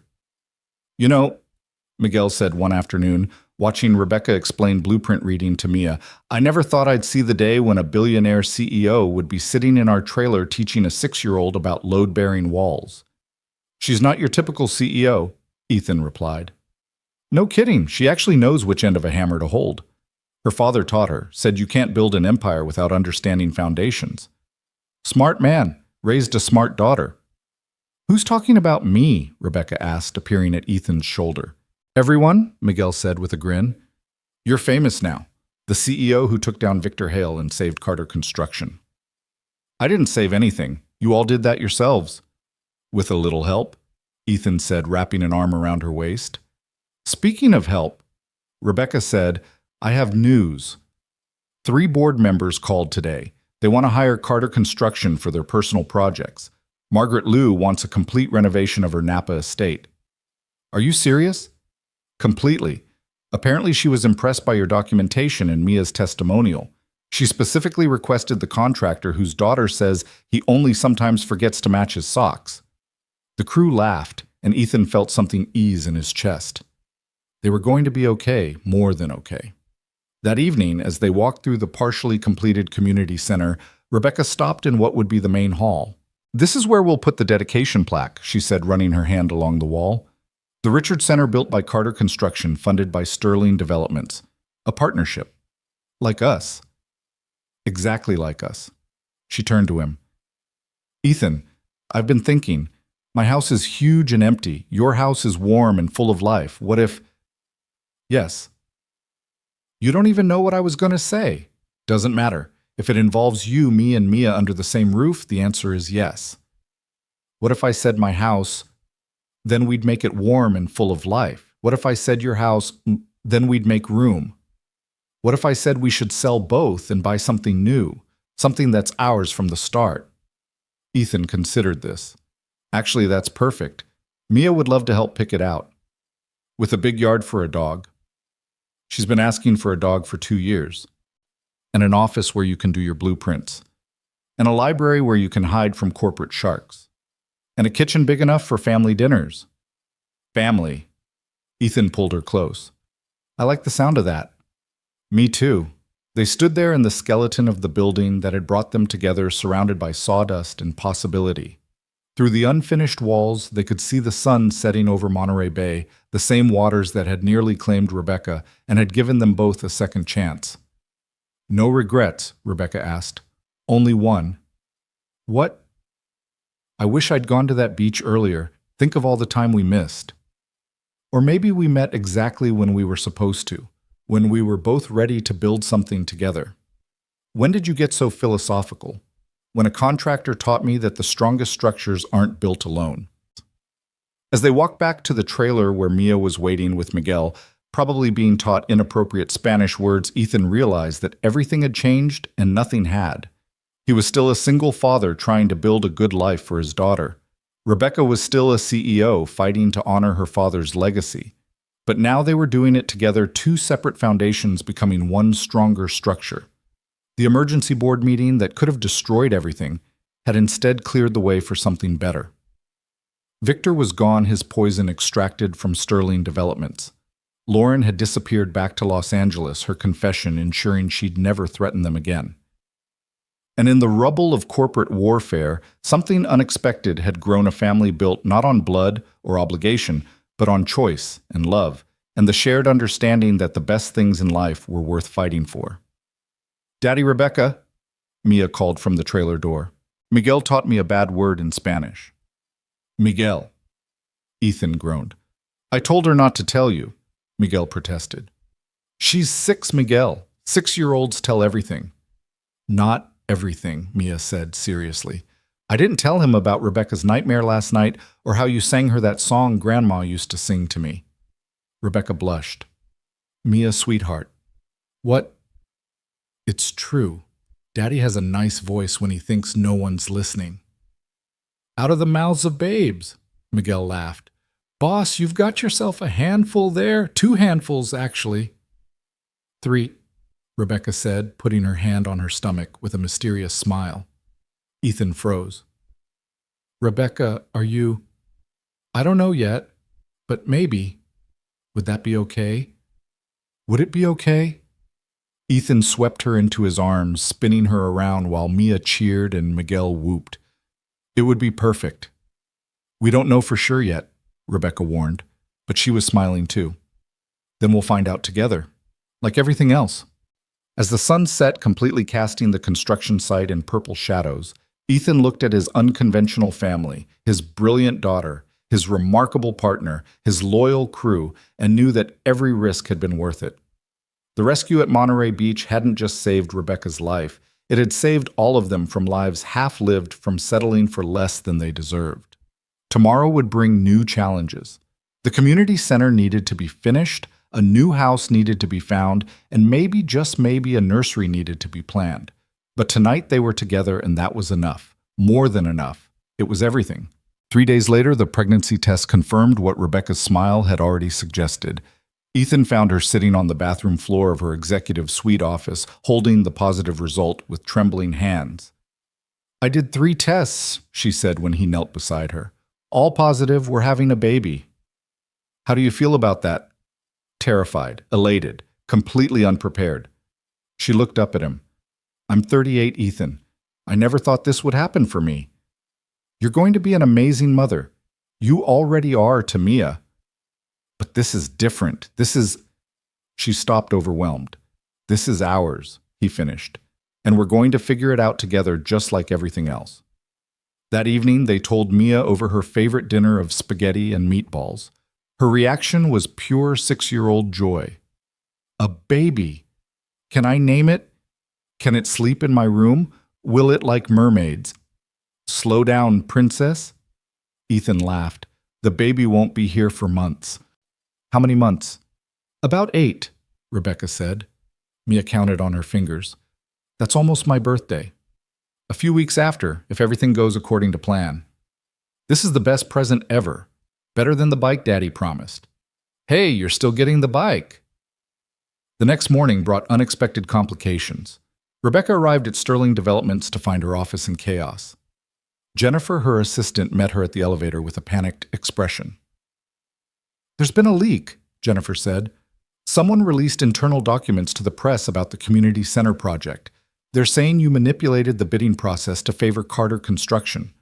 Rebecca felt the blood drain from her face. That's impossible. I recused myself from the final vote. The documents are from earlier in the process. Emails between you and your father discussing the project dated 2 years ago, before Carter Construction even bid. In her office, Rebecca pulled up the emails on her secure server. They were real but taken completely out of context. Her father had been discussing his vision for giving back to the community, and she'd mentioned several local contractors who might be suitable, including Carter Construction. This looks bad, Jennifer said quietly. It looks like what Victor wanted it to look like, impropriety where none exists.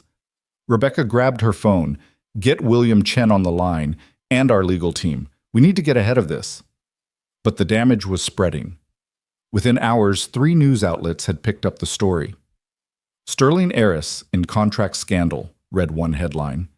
CEO's lover gets sweetheart deal, proclaimed another. Ethan was at the construction site when Miguel showed him the news on his phone.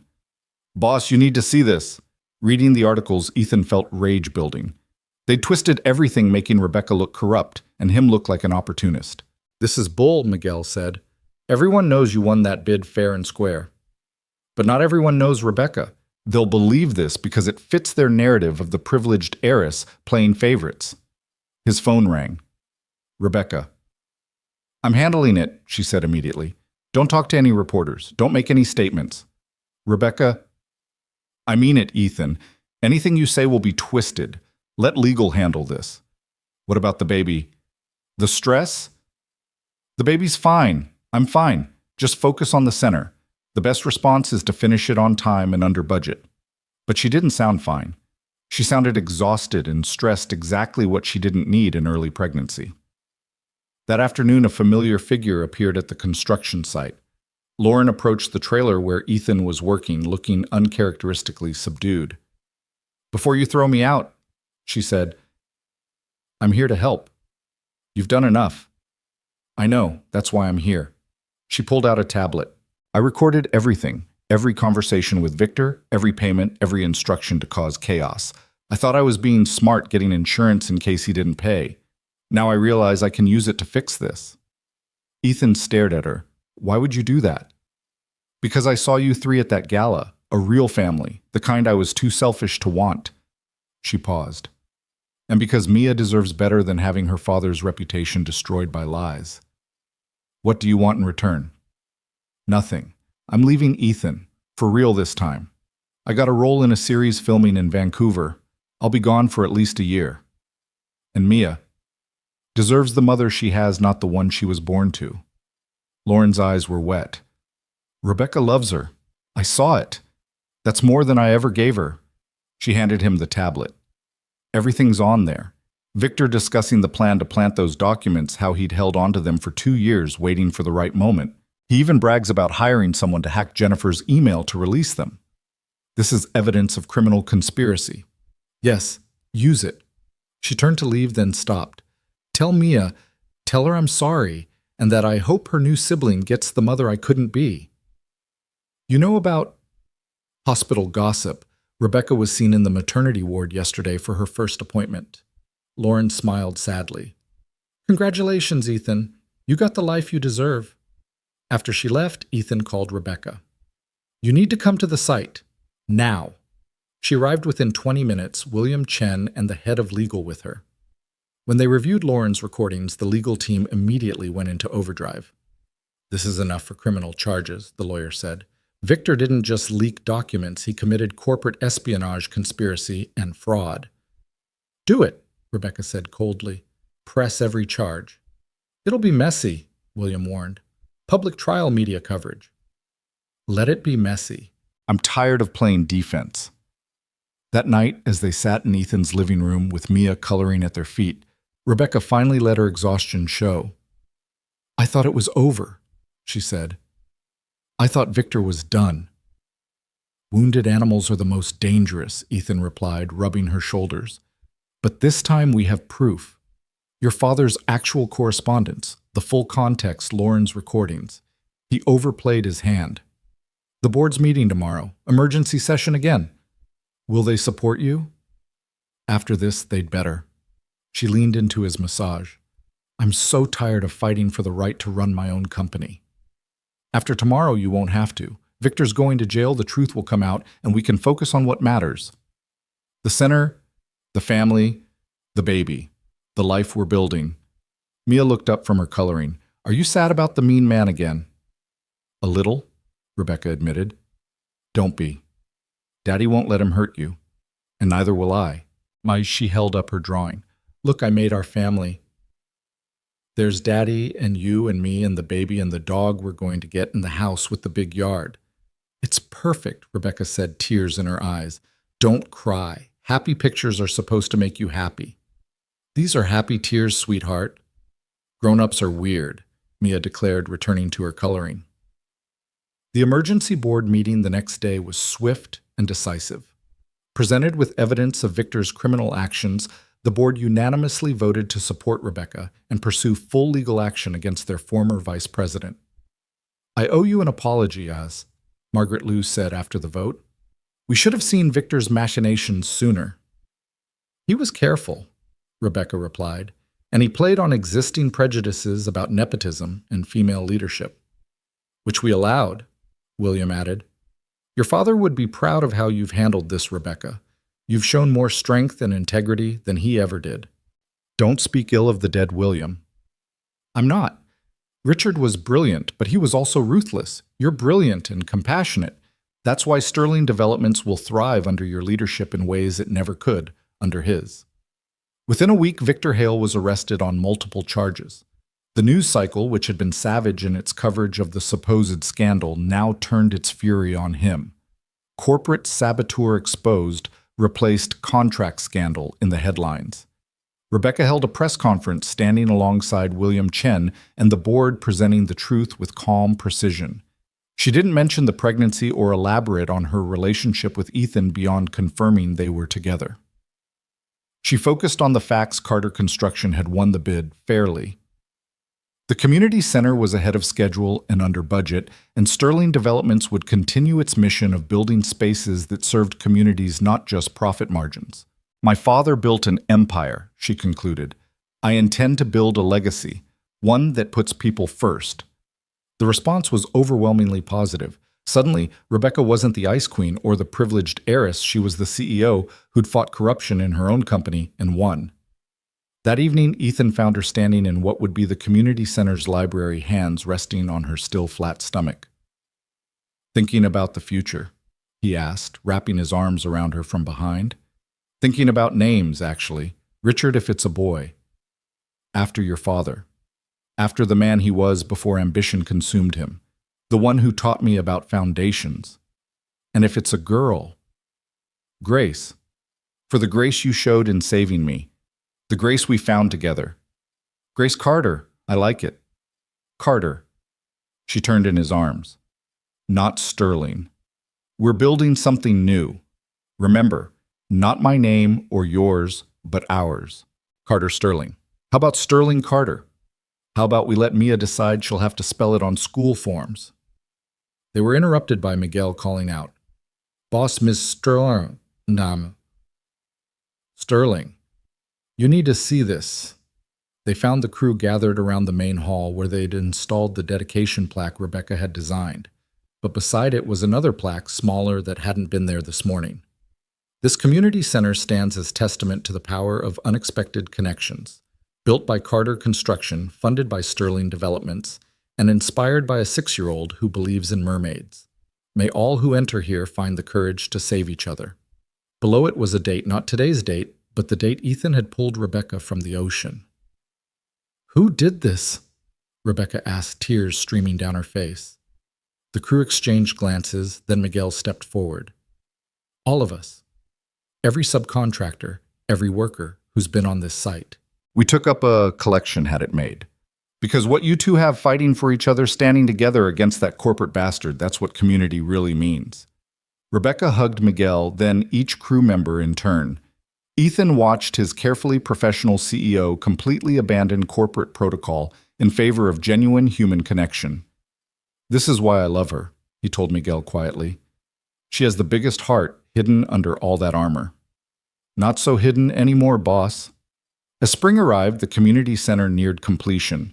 Rebecca's pregnancy progressed smoothly, though she dealt with morning sickness during several board meetings, leading to jokes about the CEO literally giving her all to the company. They found a house, a Victorian fixer-upper halfway between the beach and downtown with good bones that needed work.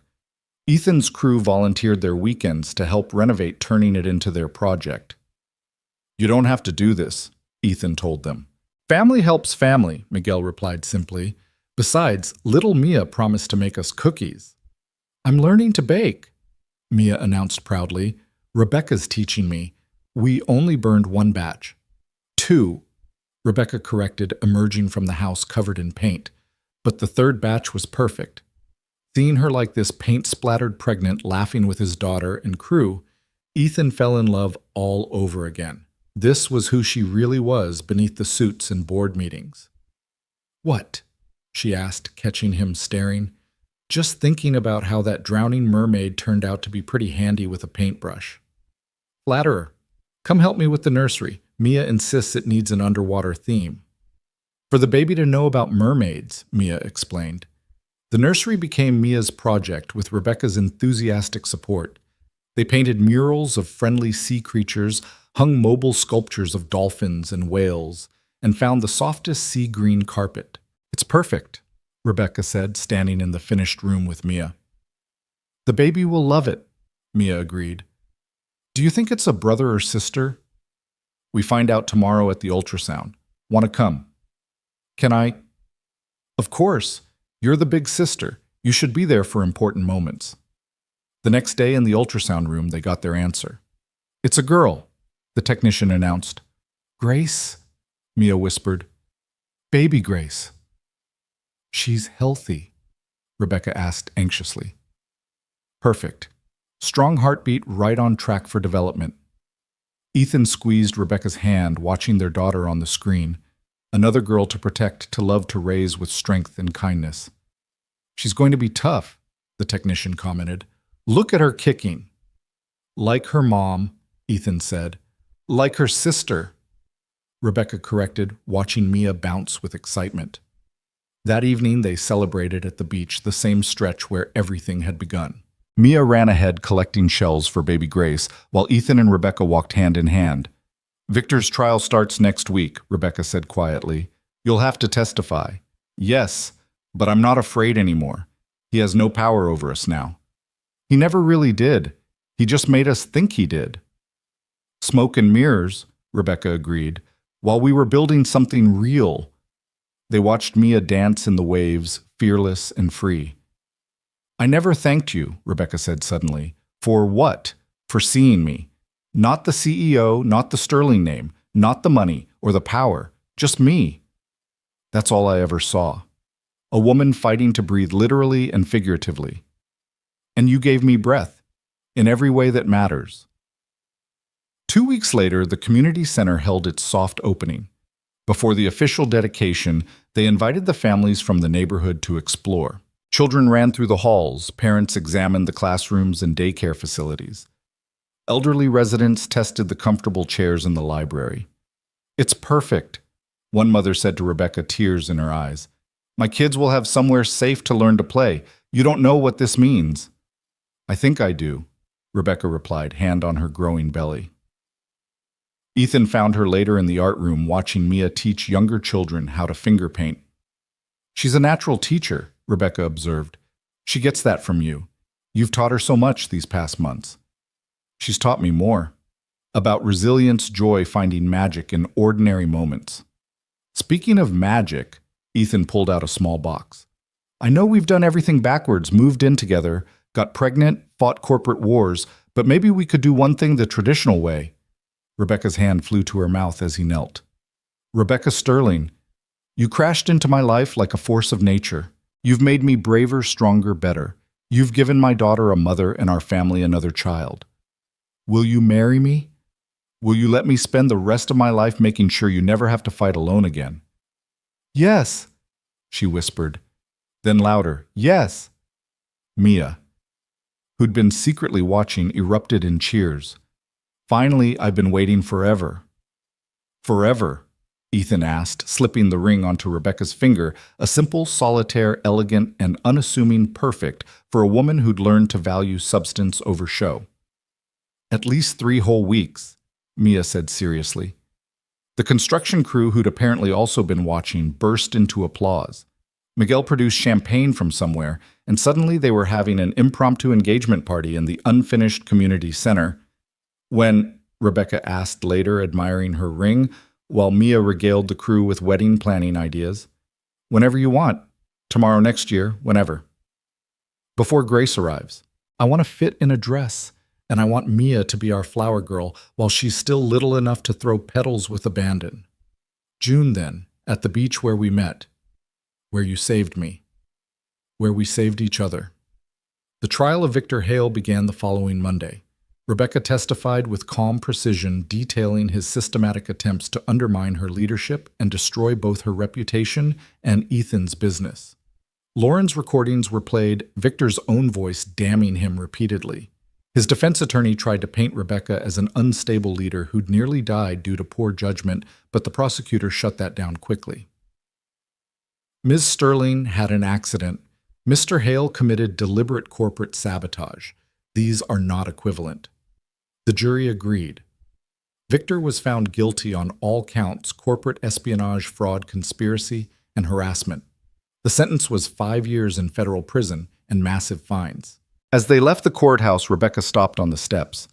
It's really over, she said, wonder in her voice. That part is, Ethan agreed. The rest is just beginning. Spring turned towards summer and the community center's official dedication arrived. The mayor spoke. William Chen represented the Sterling board, but the moment that mattered came when Mia cut the ribbon with specially made child-safe scissors. I declare this center open for everyone, she announced proudly. The crowd cheered and the doors opened to reveal the finished space, bright, welcoming, already alive with possibility. Your father would be proud, William told Rebecca quietly. I hope so. But honestly, I'm more concerned about making my daughter proud. Both of them. She stood with Ethan watching families explore the center, children already gravitating toward the playroom and library. Her hand rested on her belly where Grace kicked energetically, perhaps sensing the excitement. No regrets? Ethan asked their private ritual. None. You? Just one. Still wishing we'd met sooner. No. Wishing I'd brought tissues. Mia's crying happy tears again, and she's using my shirt as a handkerchief. They laughed, watching their daughter hand out mermaid stickers to younger children, self-appointed ambassador of the new center. Later that evening, as they stood in their renovated Victorian home surrounded by boxes they still hadn't unpacked and paint samples for rooms they hadn't decided on, Rebecca pulled out a folder. What's this? Ethan asked. A proposal, from the board. His stomach tensed. What kind of proposal? They want to create a new division, Sterling Community Development, focused entirely on projects like the center buildings that serve communities first, profits second. They want me to head it while maintaining my CEO role. That's amazing, but won't it be too much with the baby coming?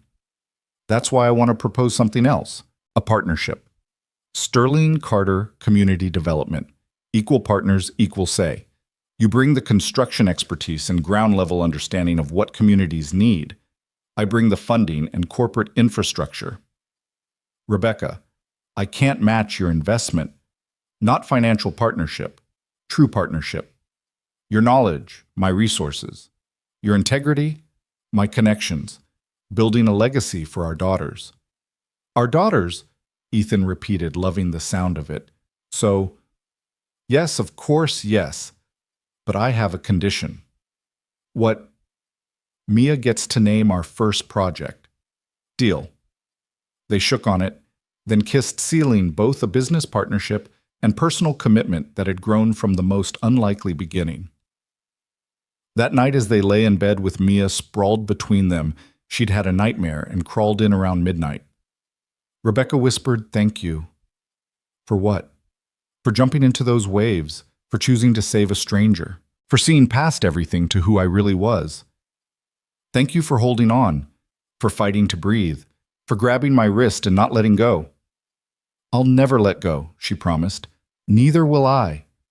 Mia stirred, mumbling in her sleep about mermaids and baby sisters and wedding dresses. They smiled over her head, parents united in love for this child and the one still growing. Outside fog rolled in from the Pacific, the same ocean that had brought them together.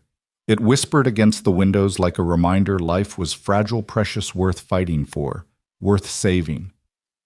In 2 months, they would marry on the beach where it all began. In 3 months, Grace would arrive, completing their family. The community center would thrive, serving hundreds of families. Sterling Carter Community Development would break ground on 3 new projects, all named by Mia with her characteristic creativity. But tonight, in this moment, they were simply a family. Not perfect, not without challenges, but real and solid and built to last.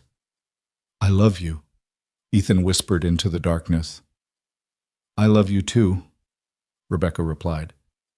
Love you 3, Mia mumbled, still mostly asleep. 4, Rebecca corrected, hand on her belly. Love you 4. And in the gentle darkness of their home, surrounded by the family they'd built from rescue and chance and choice, they slept. The ocean continued its eternal rhythm in the distance, marking time, not in corporate quarters or construction deadlines, but in heartbeats and breaths, in the simple, profound act of continuing. Tomorrow would bring its own challenges. Wedding planning and baby preparations, corporate meetings, and construction schedules. The beautiful chaos of blending two lives into one. But it would also bring Mia's laughter, the baby's kicks, stolen kisses in the construction trailer, and quiet moments on the porch watching sunsets.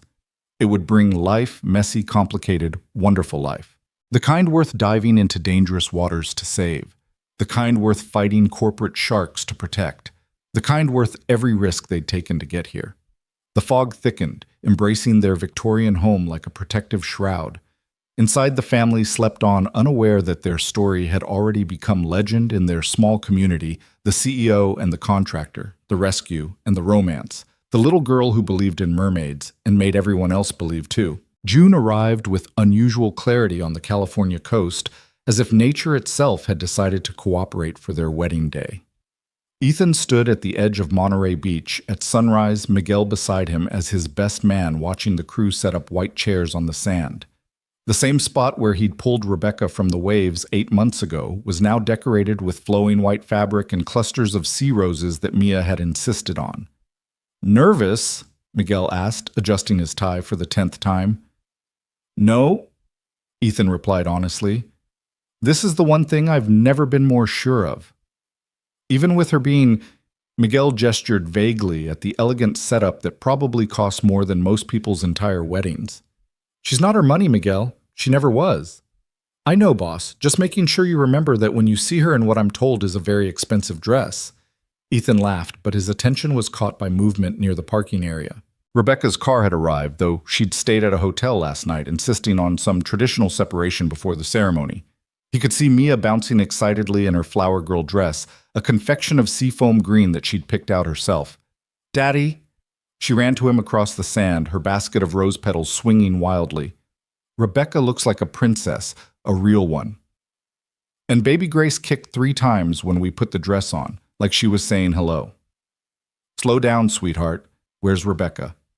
"In the tent with the makeup lady and Jennifer and Ms. Liu. Ms. Liu is crying. She said she never cries, but she's crying." Margaret Liu crying was indeed a minor miracle. The stern board member had surprisingly agreed to be Rebecca's matron of honor, claiming someone needed to ensure proper protocol was followed.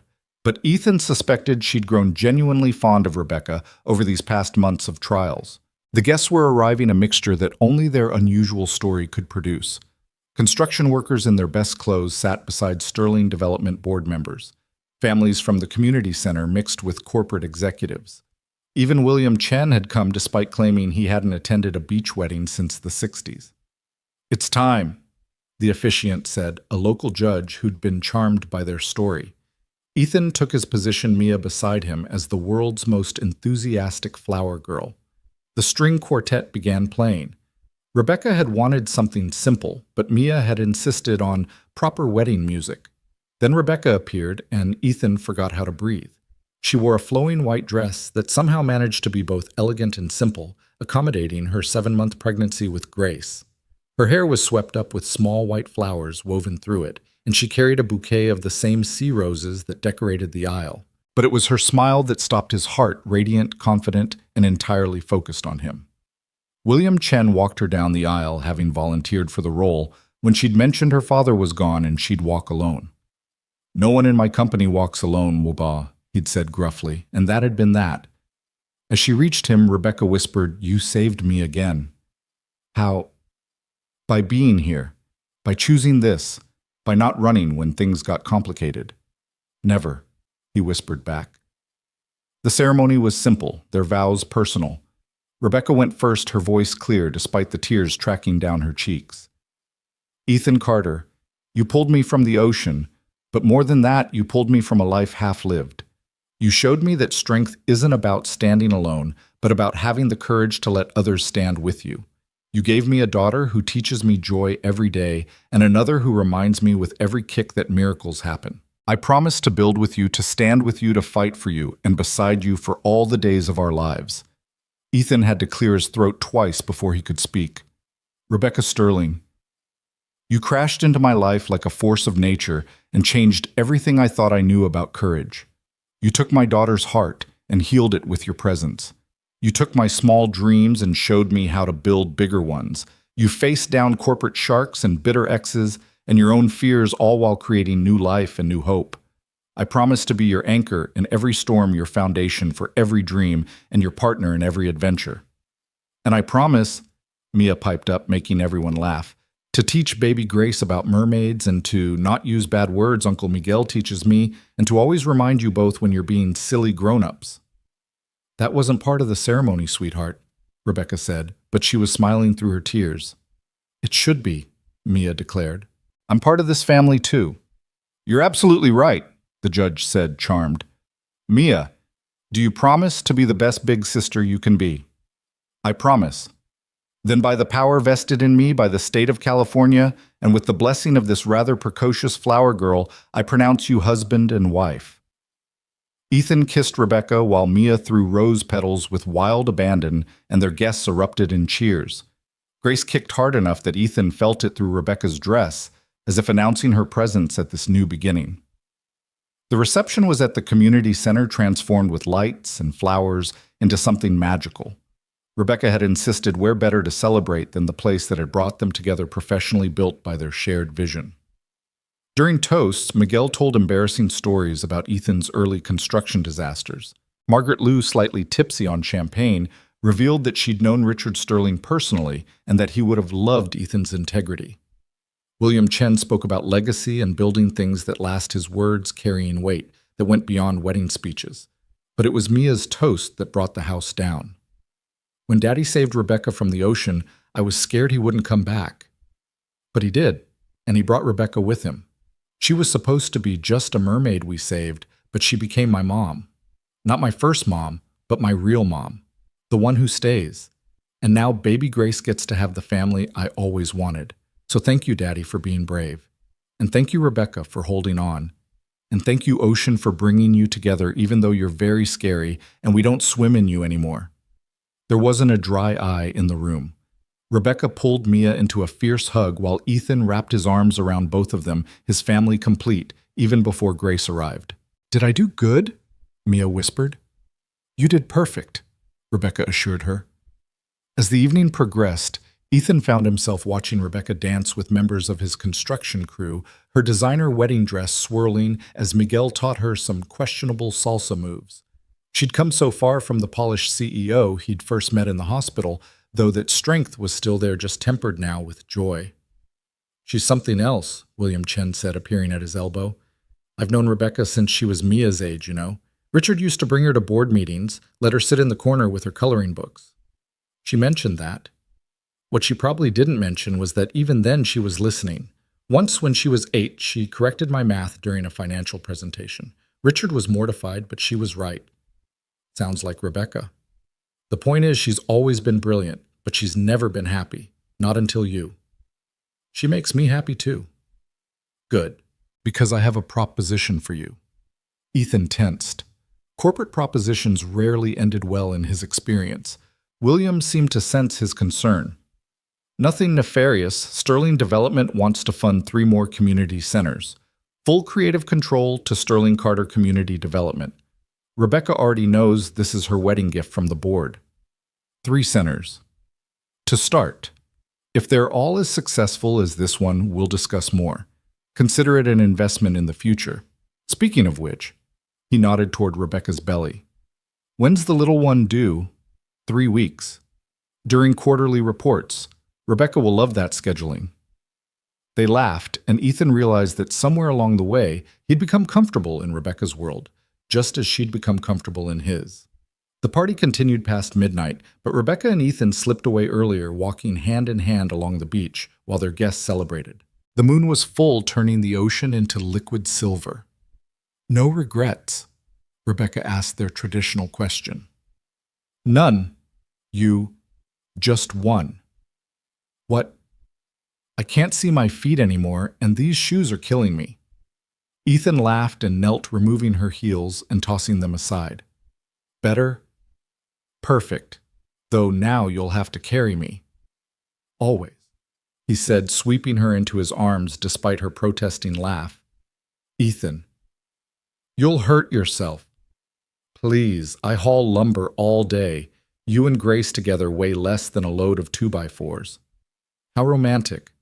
He carried her to where the waves just touched the shore, setting her down gently but keeping his arms around her. "This is where I found you," he said quietly. "This is where we found each other," she corrected. They stood there remembering that October morning that felt both like yesterday and a lifetime ago. So much had changed, yet the ocean remained the same, eternal and indifferent to human drama. "What are you thinking?" Rebecca asked. "That Mia was right. You are a mermaid. You came from the sea and changed everything." Mermaids return to the sea eventually. Not this one. This one stays on land, builds community centers, raises little girls, and makes terrible coffee. "My coffee's not that bad." "It's terrible, but I love you anyway." She laughed, the sound carrying across the water. "I love you too, even though you leave your work boots everywhere and sing off key in the shower." "I do not sing off key." "You really do." Grace kicks in protest every time. As if in response, the baby kicked hard enough to make Rebecca gasp. "Easy there, little one," Ethan said, placing his hand on Rebecca's belly.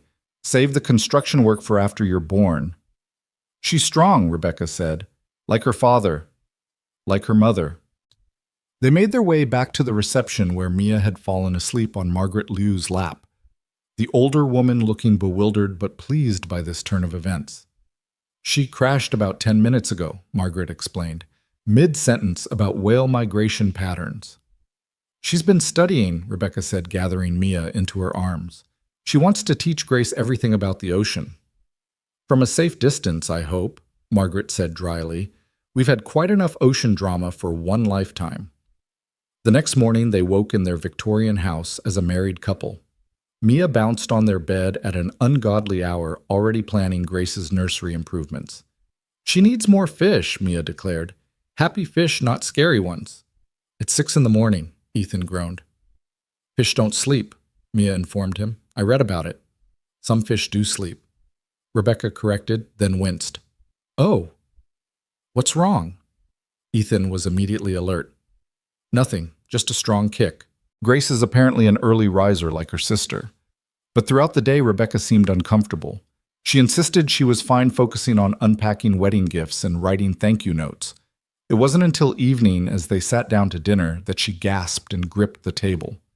"That wasn't a kick," she managed.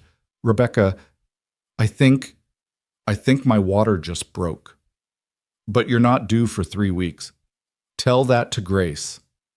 The next hour was controlled chaos. Ethan called Miguel to watch Mia while they raced to the hospital. Rebecca, ever the CEO, tried to call Jennifer to reschedule Monday's meetings between contractions. "Are you seriously thinking about work right now?" Ethan demanded, weaving through traffic. "I need distraction. Oh God, these are getting stronger. How far apart?" 5 minutes, maybe less." "We're almost there." They made it to the hospital with little time to spare. Grace, it seemed, had inherited her mother's determination and her father's timing. 3 hours after arriving, she made her entrance into the world screaming with impressive lung capacity. "She's perfect," Rebecca whispered, holding their daughter for the first time. "Look at her, Ethan." Grace had a shock of dark hair like her father and her mother's delicate features. Her eyes, when she opened them, were the same green as Rebecca's, already alert and taking in the world. "She's beautiful," Ethan agreed, one finger stroking Grace's tiny hand, "just like her mother." "Want to hold her?" Ethan took Grace carefully, this tiny life they'd created together. She immediately stopped crying, staring up at him with those serious green eyes. "Hey there, little one. I'm your daddy, the one who's going to teach you to build things and swim safely and never ever go near dangerous rocks at high tide." Rebecca laughed weakly. "She's 5 minutes old and you're already setting rules." "Someone has to. Mia's going to teach her all sorts of mischief." Speaking of Mia, Miguel arrived an hour later with her, the 6-year-old, practically vibrating with excitement. "Where is she? Where's my sister?" "Right here, sweetheart," Rebecca said, adjusting Grace so Mia could see. Mia's face went soft with wonder. "She's so small. Was I that small?" "Even smaller," Ethan told her, "but you were just as perfect. Can I hold her?" They arranged Mia in a chair, carefully placing Grace in her arms with plenty of support. Mia stared at her sister with an expression of such pure love that Rebecca started crying again. "Hi, Grace," Mia whispered. "I'm your big sister. I'm going to teach you everything, like how to color inside the lines and which dogs are friendly at the park and how Daddy makes the best pancakes, but we let Rebecca think hers are good too. And I'll tell you about the day Daddy saved Mommy from the ocean because that's when our family really started." "Mommy?" Rebecca's voice broke on the word. Mia looked up suddenly uncertain. "Is that okay? Can I call you Mommy now, since we're official?" "Oh, sweetheart, yes. Yes, of course." "Good, because I already told everyone at school that's what I call you and it would be embarrassing to change." Even through tears, the adults laughed. Trust Mia to make the profound practical. The next few days passed in a blur of feedings and diapers, visitors, and flowers. The Sterling board sent an elaborate arrangement that took up half the room. The construction crew sent a handmade wooden cradle that Miguel had been secretly building for months. The families from the community center sent cards drawn by children, each one precious in its sincerity. "We're going to need a bigger house just for the gifts," Ethan joked, trying to find space for another bouquet. "We're going to need a bigger house, period," Rebecca said, nursing Grace while Mia read to them from her favorite mermaid book. "This one's already feeling small." "Already? We just finished renovating. I'm not saying now, but maybe in a year or two." "Are you already planning baby number 3? "I'm planning a life," Rebecca corrected. "A big, messy, wonderful life. The kind my father never had time for, the kind I never thought I'd get to have." "What changed your mind, but you did. That day on the beach when you refused to let me slip away. You didn't just save my life, Ethan. You gave me a reason to live it." They were interrupted by Grace's cry and Mia's announcement that someone needed a diaper change. Real life in all its unglamorous glory. That night, their first at home as a family of 4, they sat on the porch while both girls slept. The ocean breeze carried the salt and possibility it always had, but now it felt like a blessing rather than a threat. "The community center's opening ceremony is next week," Rebecca said. "Think we can manage it with a newborn? We can manage anything together, even Victor's appeal." Ethan's jaw tightened. They'd gotten word that morning that Victor was appealing his conviction, claiming new evidence. "Even that, he can't touch us anymore, Rebecca. We have too much truth on our side. And the best legal team money can buy." "And that," Ethan agreed. "But more importantly, we have each other. He's alone in a cell. We're here with our daughters building the life he tried to destroy." "When you put it that way, I almost feel sorry for him." "Don't. He made his choices. And we made ours." They sat in comfortable silence, the kind that comes from knowing someone completely and loving them anyway. Inside, Grace made a small sound in her sleep, and they both tensed, waiting to see if she'd wake. When she settled, they relaxed. "Is this what you imagined?" Rebecca asked. "When you were young, dreaming about your future?" "No," Ethan admitted. "I imagined something smaller, simpler. A basic life with basic dreams. And now I have something I never dared imagine. A love that started with a rescue and became a partnership.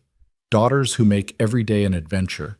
Work that matters, building things that will outlast us both. And you, brilliant, brave, complicated you. Complicated is one way to put it. Would you want it any other way? Never. Simple is overrated." A cry from inside sent them both moving the practiced dance of new parents.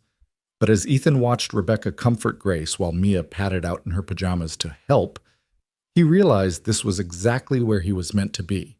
Not in spite of the complexity, but because of it. The next morning brought unexpected news. Jennifer called early, her voice tense with excitement. "Rebecca, you need to see the news." They turned on the television to find coverage of Victor's appeal. But it wasn't going the way he'd hoped. His new evidence had been exposed as fabricated, and additional charges were being filed. Worse for him, other victims of his corporate manipulation were coming forward. "Looks like his fellow inmates have been talking," the reporter said. Several former Sterling Development employees are now revealing years of harassment and intimidation under Victor Hale's management. "It's over," Rebecca breathed. "It's really finally over." "He did it to himself," Ethan pointed out. If he'd just accepted his sentence, this wouldn't have come out. Pride goeth before the fall. Speaking of pride, Ethan pulled up something on his phone. The community center just won a state award for innovative design and community impact. What how?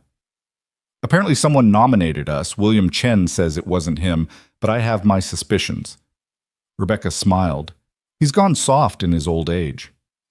Or maybe he just recognizes quality when he sees it, in the building or the builder. Both, I hope. Grace started crying, the pressing needs of the present overtaking any concern about the past. As Rebecca fed her, Mia climbed onto Ethan's lap with her breakfast. Daddy, when can Grace come see the community center? When she's a little older princess. But I want to show her the plaque, the one about saving each other. We'll take a picture for her baby book, Rebecca suggested, so she knows her story from the beginning. Her story starts with the ocean, Mia said matter-of-factly. Everything important in our family starts with the ocean. It was profound and true, this observation from their 6-year-old philosopher. The ocean had brought them together, nearly torn them apart, and ultimately given them the push they needed to build something lasting. 2 weeks later, they stood in the community center for its 1-month celebration. Grace slept in a carrier against Ethan's chest, while Mia showed off her center to anyone who would listen. Rebecca moved through the crowd, every inch the CEO, even while wearing jeans and one of Ethan's shirts to accommodate post-pregnancy comfort. This is just the beginning, William Chen said, appearing at Ethan's elbow. 3 more centers are approved, and there's talk of expanding nationwide. Sterling Carter Community Development could become the model for corporate community investment. That's Rebecca's dream, not mine. What's your dream? Ethan looked around at his wife discussing plans with Margaret Liu, at his older daughter teaching origami to a group of kids, at his baby daughter sleeping peacefully against his heart. This, just this. You dream too small, Mr. Carter. Or maybe I dream exactly the right size. William smiled. Perhaps you're right. Richard Sterling dreamed of empires and died alone at his desk. You dream of family and community and stand here surrounded by both. Rebecca's teaching me to dream bigger. And you're teaching her that bigger isn't always better. It's a good partnership. That evening, as they drove home, Mia asleep in her booster seat and Grace gurgling quietly in her carrier, Rebecca reached over and took Ethan's hand. Thank you, she said quietly. For what? For jumping into those waves, for pulling me out, for not letting go even when things got complicated. Thank you for holding on, for fighting to breathe, for choosing to live. I had good motivation. What's that, the promise of this. Even when I didn't know what this would be, some part of me knew you were offering something worth fighting for. They pulled into their driveway, the Victorian house lit warmly against the evening sky. Home. The word carried weight now, not just a structure, but a foundation for everything they were building together. As they carried their sleeping daughters inside, Ethan caught sight of the beach in the distance, just visible from their front door. The ocean continued its eternal rhythm, unmarked by the human drama it had witnessed. But for them, it would always be the place where everything changed, where a desperate rescue became a love story, where a CEO and a contractor discovered they were building the same thing all along, a life worth saving, a family worth fighting for, a future worth every risk they'd taken to get here. No regrets? Ethan asked as they tucked Mia into bed. None, Rebecca replied, then reconsidered. Actually, one. What? I should have let you teach me to swim properly, in a pool, with appropriate safety equipment. Where's the romance in that? Where's the near-death experience in that, you mean? It worked out. It did, she agreed, kissing him softly. It absolutely did. Though Grace started crying, the immediate needs of infant care, calling them away from reflection. But as Ethan watched Rebecca nurse their daughter while humming the same lullaby she'd learned from Mia, he knew that every dangerous wave, every corporate battle, every moment of uncertainty had been worth it. They'd built something stronger than Sterling Development's empire or Carter Construction's reputation. They'd built a family on foundations of choice and chance rescue and redemption. They'd proved that sometimes the best things in life came from the worst circumstances, that drowning could lead to breathing more deeply than ever before. Outside fog rolled in from the Pacific, embracing their home in its familiar shroud. Inside, Grace settled into sleep. Mia dreamed of teaching her sister to swim. Rebecca dozed against Ethan's shoulder, and Ethan himself sat awake, guardian of this precious, improbable life they'd created. Tomorrow would bring new challenges. The next community center to break ground. Grace's first doctor's appointment, Mia's second-grade registration, the endless juggle of business and family. But it would also bring morning kisses and evening stories, construction site lunches, and boardroom victories, the daily accumulation of moments that built a life. For now, in the quiet of their home, with fog pressing against the windows and his family safe around him, Ethan allowed himself to fully believe in their happy ending. Not an ending, really, but a beginning. The start of Sterling Carter community development of Grace's life of Mia. Having a sister of a marriage built on the strongest foundation of all the knowledge that when life tried to pull them under, they'd chosen to save each other. The ocean sang its ancient song in the distance, and Ethan finally understood its message. It wasn't about the danger of drowning or the heroics of rescue. It was about the courage to keep swimming even when the waves were overwhelming. It was about finding someone worth holding on to when the current tried to tear you apart. It was about building something that could withstand any storm, not because it was rigid, but because it was flexible, rooted, and made with love. "Ethan," Rebecca murmured, half asleep. "Yeah. We're going to be okay, aren't we? All of us? We're going to be better than okay. We're going to be extraordinary." "How do you know?" "Because we already are." She smiled against his shoulder, and Grace sighed in her sleep. And somewhere down the hall, Mia talked in her dreams about showing baby Grace the ocean from a safe distance, always from a safe distance now.